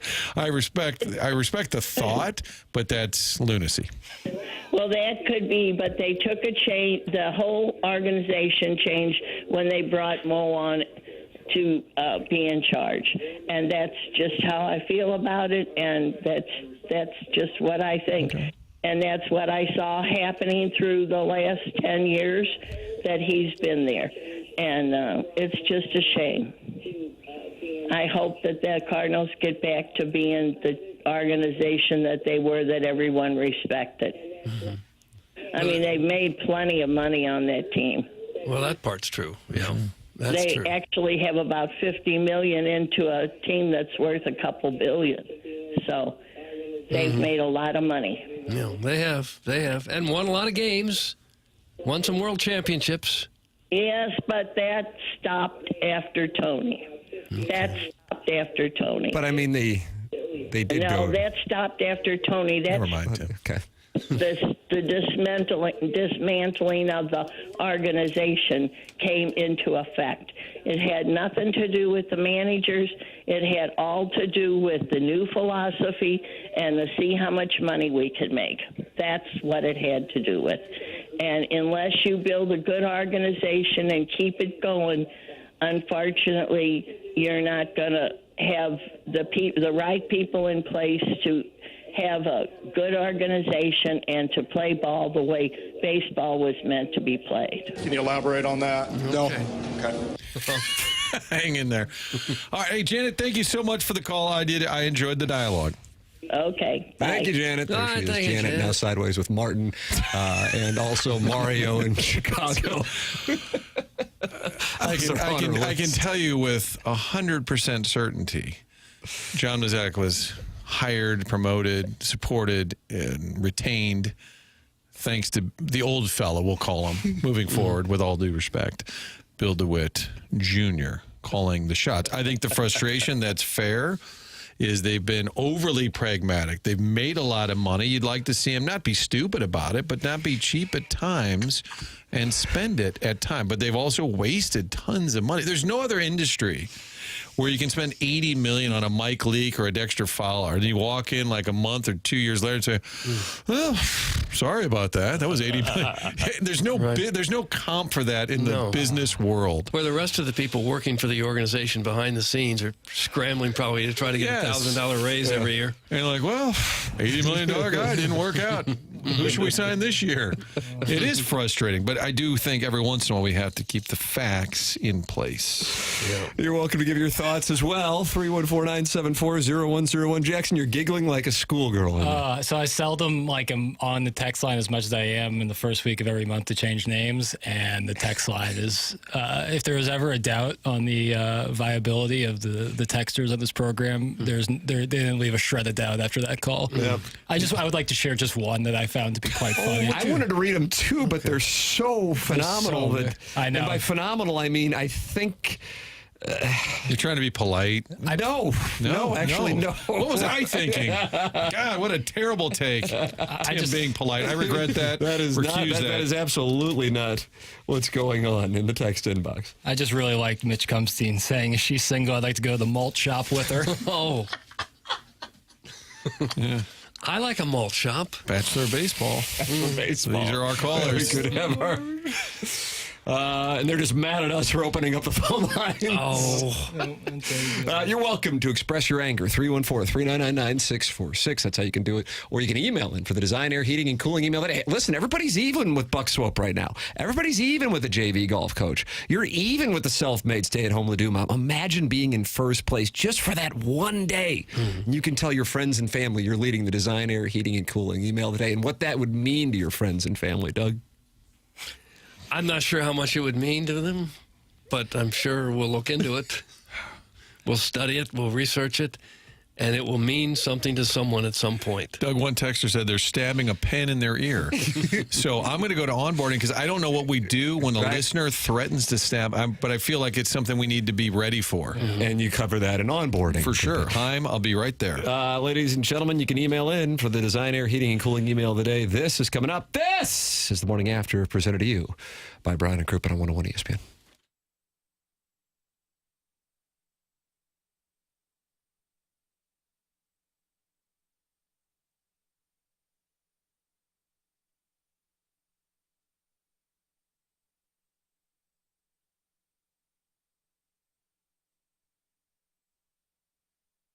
Michael's Flooring has been family and locally owned for over 30 years. Michael takes pride in helping and making sure his employees are happy and make a great living. His passion's flooring. And when you order from him, he wants you to have the best experience for the best price. And that's why, again, he's making sure he gets the best installers and giving them $7 a square yard. That's awesome compensation in this industry. Just come in or talk to them, and you're going to see the difference. They want to make sure they suggest the best thing for you, not pushing what corporate's telling them they have too much of. There is a reason Michael's Flooring has continued to grow through the 31 years. Employees love working for him as they feel like family, and he makes sure they're taken care of, and this then rubs off to the families buying the product as they know they have the best interests of the buyers. They have it all, but carpet is awesome, and it's back. They have so many varieties of all flooring and have 3 easy-to-get-to locations in St. Louis. They're in Creve Coeur, they're in Darden Prairie, and they are in St. Peter's. Come see why people are loving getting floored by Michael, and make sure you visit igotfloored.com.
Welcome back. It is the morning after 101 ESPN. Tim McKernan and Doug Vaughn. Chairman Kurt moves into the dais in the 10 o'clock hour when Martin onboards. Jackson Burkett is on the ones and the twos.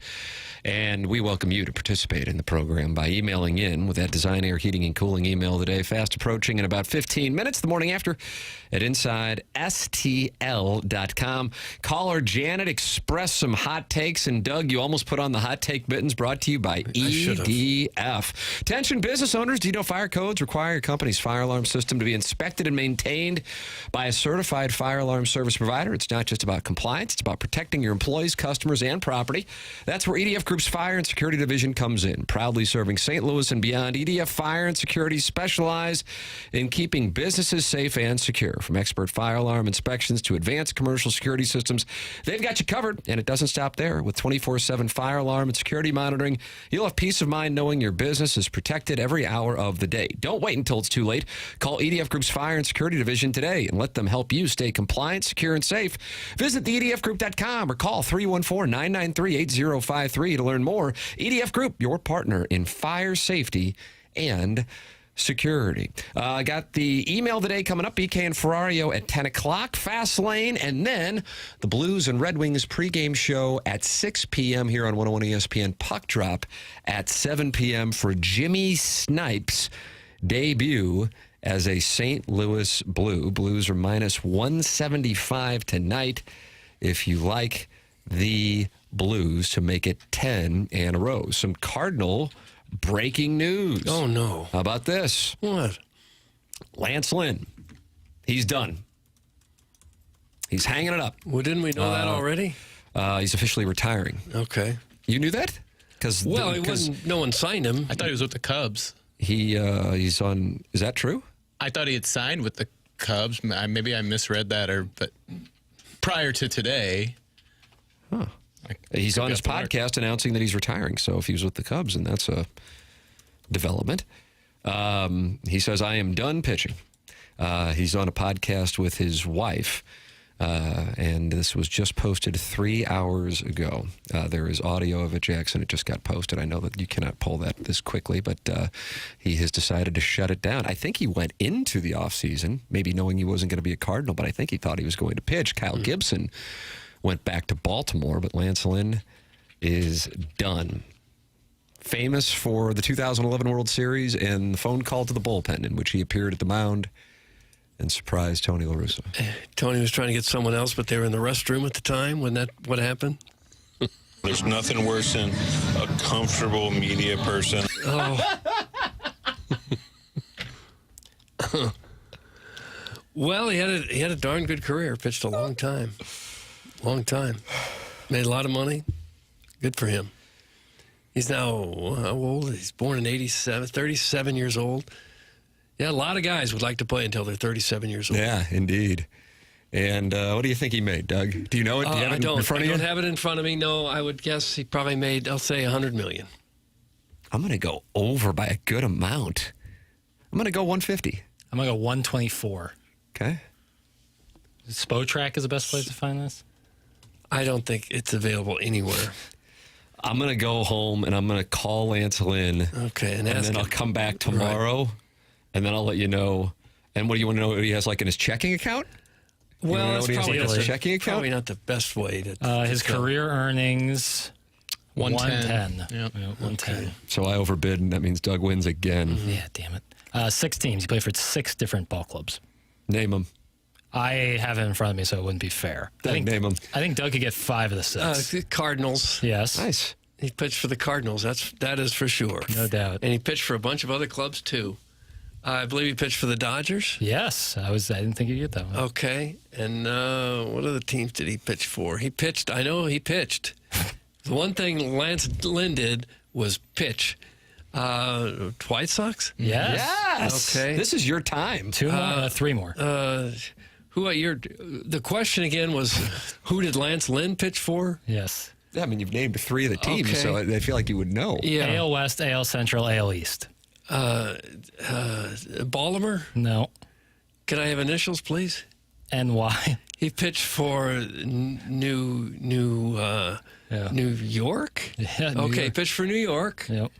Okay, and what would the other initial be? MT. MT for Middletown Tech. They don't have a team. Middle Tennessee State. Middle Tennessee? Yeah. Who went there? Middle Tennessee State. Benny Cunningham. Okay. Right? Rams running back. All right. From those beautiful 2014, 2015 seasons. Mm-hmm. So the Milwaukee Tours? MT. We're waiting for a break. Yeah, we the don't have time Minnesota for this Twins stuff. and Texas Rangers. Jackson's gotten tired of Doug's guessing No, game. I could go on forever with that. Okay. Maybe Lynn is pulling an April Fool's joke would be on brand for sure. That's from Sharon and Sanibel, Clayton, Maui, and Michigan. I think so. You think it's an April Fool's joke? Sharon thinks it might be. I think he's just done. All right, fair enough. Twins and Rangers, you dumbass Okay, dog. sorry, I drew a blank on that. To me, he was a Cardinal through and through, and I didn't care who else he pitched for. Hell yeah, brother. Doug, can you tell us about the Design Air Heating and Cooling email today? Design Air is the sponsor. If he was still in St. Louis, he'd be calling Seth Goldcamp if he had any kind of problems. I don't care if he pitched for the Rangers or who else. I guess you could call him if you lived in Texas. It would take a while for Seth to get down there, but he'd probably dispatch someone and dispatch them toot sweet, because that's what happens when you call Design Air. They get someone out to your house in a hurry. Try to keep it to the St. Louis area if you could. It's a fourth-generation St. Louis business. Seth and his family have served over 10,000 customers now since 1904. You know what they are? They're the longest-running TMA supporter and advertiser on this show. They've made it so long in this business and in this town because they're known for their honesty and going above and beyond the call. They will never try to upsell you. They'll always give you exactly what you need and nothing more. That's how they train their employees, and they take that reputation very seriously. This is a company you can trust with any kind of problem you might have with your furnace or your air conditioner. Their website is designairservice.com. That's Design Air with an E at the end of it. Designairservice.com. There it is. Design Air Heating and Cooling. Sponsor the email today. It's coming your way. This is TMA, presented to you by Brown and Crouppen, 101 ESPN.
It's the morning after 101 ESPN. Tim McKernan, Doug Vaughn, Jackson Burkett, Chairman Kurt slides in when Martin Kilcoyne goes and onboards in the 10 o'clock hour.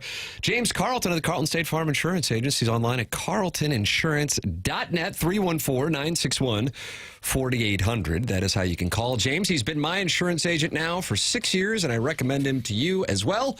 He's online at carltoninsurance.net. You can type his name in Google, and you see 415 five-star reviews. I promise you this. You call that phone number right now. Somebody in Webster Groves at his office is going to pick it up, and there is a very good chance they can save you money. It's James Carlton of the Carlton State Farm Insurance Agency, 314-961-4800, or go online at carltoninsurance.net. What is this Jon Scheyer audio that you have, Jackson? What is this? The head coach of Duke? Oh, it's just him talking about his Blue Devils' resilience. Just right out of the blue? That's what we're going to go It's to? in the dossier, and I'm like, I want to see what he's got. I thought there might be something juicy. If it's not juicy... It's not really that juicy. I just thought There's only 5 audio clips today, and I thought, there must be something doing here. I thought that it would bolster a college basketball segment, but I think it was good enough already. Oh, wow. Okay. So you don't want us to go to it now? If you guys want to hear it. Well, how long is it? Let's hear it at this. Well, for heaven's sakes, we have to hear it now. As a player and a coach, how does every single round, does it amp up the intensity, and how do you find a way to keep your team kind of focused and dialed and not make too big of a deal of the whole situation? I think for me, AJ, the biggest thing for our guys, fact is we play 5 freshmen, in our rotation, and all 5 of them in high school, they could have probably played at 50, 60% and still been by far the best player. And so from day one, for me, it's been about setting an expectation of understanding what the standard is, but then also preparing to be at your best when your best is required. And that's what the tournament is all about. It's not best out of 5. It's not best out of 7. You get one game. And so the fact that we were able to bring in really competitive dudes who play the right way and let you coach them, I think we've been able to create an environment on our team where they're not afraid of the moment. They're not afraid of the spotlight. And they've set a standard for themselves with how hard they play all the time. And that's what I hope you guys see when you watch us, how together we are, but most importantly, how hard we play. And I think for a young group to have that is a big-time thing. Okay. That was from the Pat McAfee show. It is pretty amazing they played as well as they have with so many young players. Mm-hmm. Yeah, especially when you look at some of the other 1 seeds. Yeah. More and some teams have guys who are 24, 25 years old. For sure. For sure. Auburn comes to mind. I mean, they're loaded with guys in their mid-20s, early 20s. Yeah. Who asked for this? That's from Bobby Bigwheel. I don't know. Who asked for it? Well, originally, I guess I asked insistent for it that we use it. You've been saying all day during the breaks. When are we going to get to the Duke? We got to get to the Scheyer sound. Okay, there it is. It's tough. We play, you decide. Listen, I didn't think. Report. Yeah, but again, trying to bolster a possible college basketball segment. Just a nice, comfortable little soundbite. Yeah. I like Jon Scheyer a lot. I think he's got something to prove. I can be the man in Durham. That's what he's proving? I'm trying to, I guess. Jackson just got caught submitting nonsense in for his homework assignment, thinking the teacher wouldn't read it. That's some caller buzz. No, that happened a lot. Take notes on this chapter, and I would write some BS. So the theory that caller buzz, and he won the June 2024, I don't know the years, Tim. 2023 listener of the month, is that you were uncomfortable with the amount of sound on the dossier, and so you just submitted garbage to try to fill it out? No, I bookmarked that yesterday. I saw that pop up yesterday, and I bookmarked it for audio. But yeah, I mean, I like to have some stuff. I don't know, man. They got him. They got him. They landed the uppercut. I had some Marmol sound, but they're like not. We played it. I know, and not much happened in the world of sport last night. No. Blues didn't play. Cardinals played. How about the Flames come back? Calgary?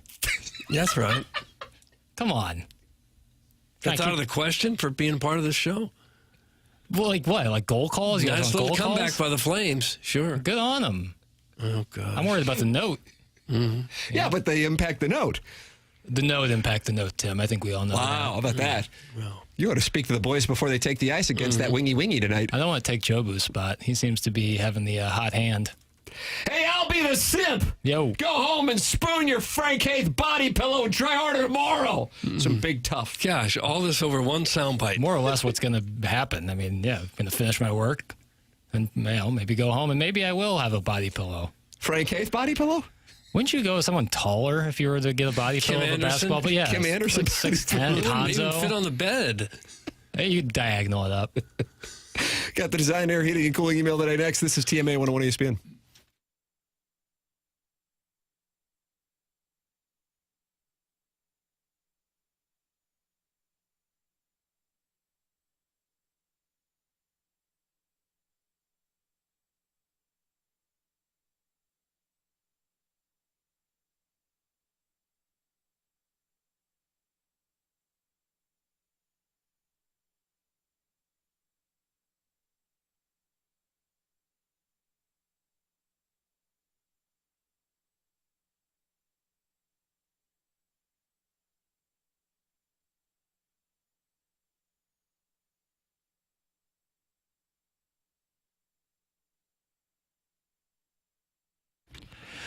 Caw-caw. You hear that, Battlehawks fans? That's the sound of Battlehawks football returning to the Dome for the 2025 season. Already a game in. And Lee's Famous Recipe Chicken wants you to be a part of it. That's why their new Battlehawks box will get you 4 of Lee's famous hand-breaded chicken strips, an order of potato wedges, and 2 dipping sauces. What I like to do, I like to get that Chipotle ranch, take a little of that. I dip the chicken in there. Chicken's outstanding. And then I take that potato wedge that I love, and I know people out there are loving those potato wedges. Put it right into Chipotle ranch. It's outstanding. And on top of that, you get a code valid for up to 30% off Battlehawks tickets, which means tickets are starting at just $14. So get game day ready with a Battlehawks box for just $8.99 at any St. Louis area Lee's Famous Recipe Chicken location. And remember that CAW is the law.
This is Action Jackson with a Sports Center update driven by Johnny Wandoff Chevrolet and Johnny Wandoff Autoplex. Blues back in action tonight, taking on the Detroit Red Wings. You can catch it right here on 101 ESPN. Pregame at 6 p.m., puck drop at 7 p.m., right here on 101 ESPN. That was another Sports Center update driven by Johnny Wandoff Chevrolet and Johnny Wandoff Autoplex. See them at Wandoff.com. Chevy, together we drive. Are you kidding me?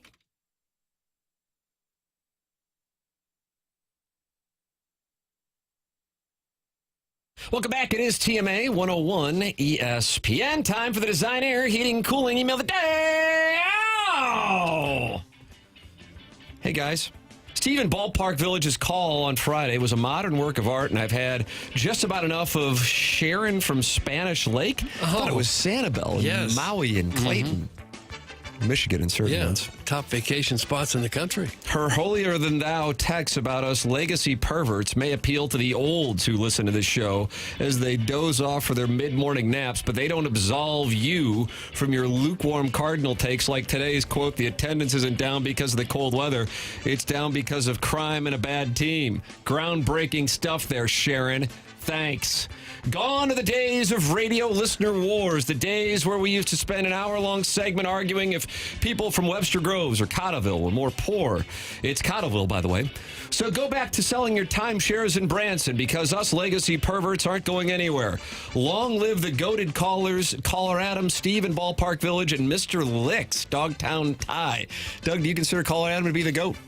No, I don't. No, he's vile. Extremely vile. Not the goat. This was sent to my personal email, the Hubbard. I guess you can do this via the app. And it's from Tim's Turkish hair implant. You haven't had a Turkish hair implant. I haven't. Not yet. Good morning, gentlemen. As I sit here in my lifeless beige cubicle, I am pondering upon my life. Pondering as to why I created a burner email 2 hours ago to share my thoughts to a morning talk show. Regularly lets an older, pesty gentleman from Festus call in to give sports takes and relationship advice to Jackson, and occasionally plays sassy Cassie drops that Doug can't control himself laughing. I would like to mention it only took 8 months of listening to Balloon Party /TMA for me to finally warm up to Jackson. I've noticed a subtle decline in NBA updates. Is there a subtle decline in NBA updates? Yeah. Wow. Pick and choose my spots. Okay. Subtle decline in NBA updates, and we all appreciate that. Then I turned on YouTube and was instantly blinded by what looked like a glowing ball placed on top of that pretentious Hamptons crew neck. Go get some sun!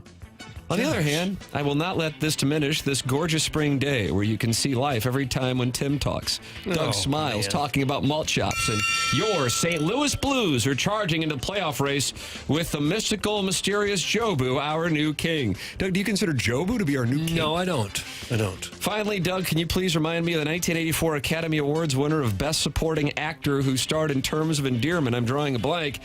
Enjoy the rest of your day till Kyle Hendricks shows up at Busch Stadium today at 6:45 Central Time in front of a crowd of 4,000 fans in attendance, and, of course, Janet criticizing from home. Best regards, that's Tim's Turkish hair implant. Tim's Turkish hair implant, if you can't, email in the morning after at InsideSTL.com. So the emails are, I just happen to see my personal email. Tim's Turkish hair transplant. He's new. Guys, if you don't help Bachelor Baseball Roger hook up with caller Janet, then a true miscarriage of justice has occurred. Those two belong together like peanut butter and mayonnaise. I really like the fact that I had to hear Janet's phone call twice because she refused to turn off her radio, creating an echo of all 5 of your voices simultaneously rattling around. Janet's gripe that Busch Stadium is not handicap friendly because there are too many elevators is peak BFib. You literally cannot make this stuff up. I really felt like I was sitting at Thanksgiving dinner with my own disgruntled elderly aunt who expects the Redbirds to win the World Series every single year. There's just something about old ladies that makes them go bonkers for Cardinal baseball. Might be because they witnessed Gibby, Ozzie, Stan, Lou, and Albert on their way to the Hall of Fame, and now they're forced to watch the new catcher turned left fielder turned DH turned first baseman eat tape while going hitless on the season. Now that I think of it that way, I'm tired of it too. On behalf of your entire audience, we demand that Janet be named April's Listener of the Month. Hell, I'll even say this. Call her Janet for mayor. From the JV golf coach. You think she would be interested in running for mayor? Might be. JV golf coach. That's what we have for the Design Air Heating and Cooling email of the day. I'll go for JV golf coach. I would support Janet for mayor. Dogtown Ty. I like JV golf coach. JV golf coach has won the Design Air Heating and Cooling email of the day, and he's off to a dangerous start. Yes, he is. in the month of April. Time for us to shut it down. BK and Ferrario are up next. For Jackson Burkett, for Chairman Kurt, for Martin Kilcoyne, for my brother Kevin, for Douglas Elvin Vaughn, and Tim McKernan. This has been TMA, presented to you by Brown and Crouppen on 101 ESPN and the TMA STL YouTube channel.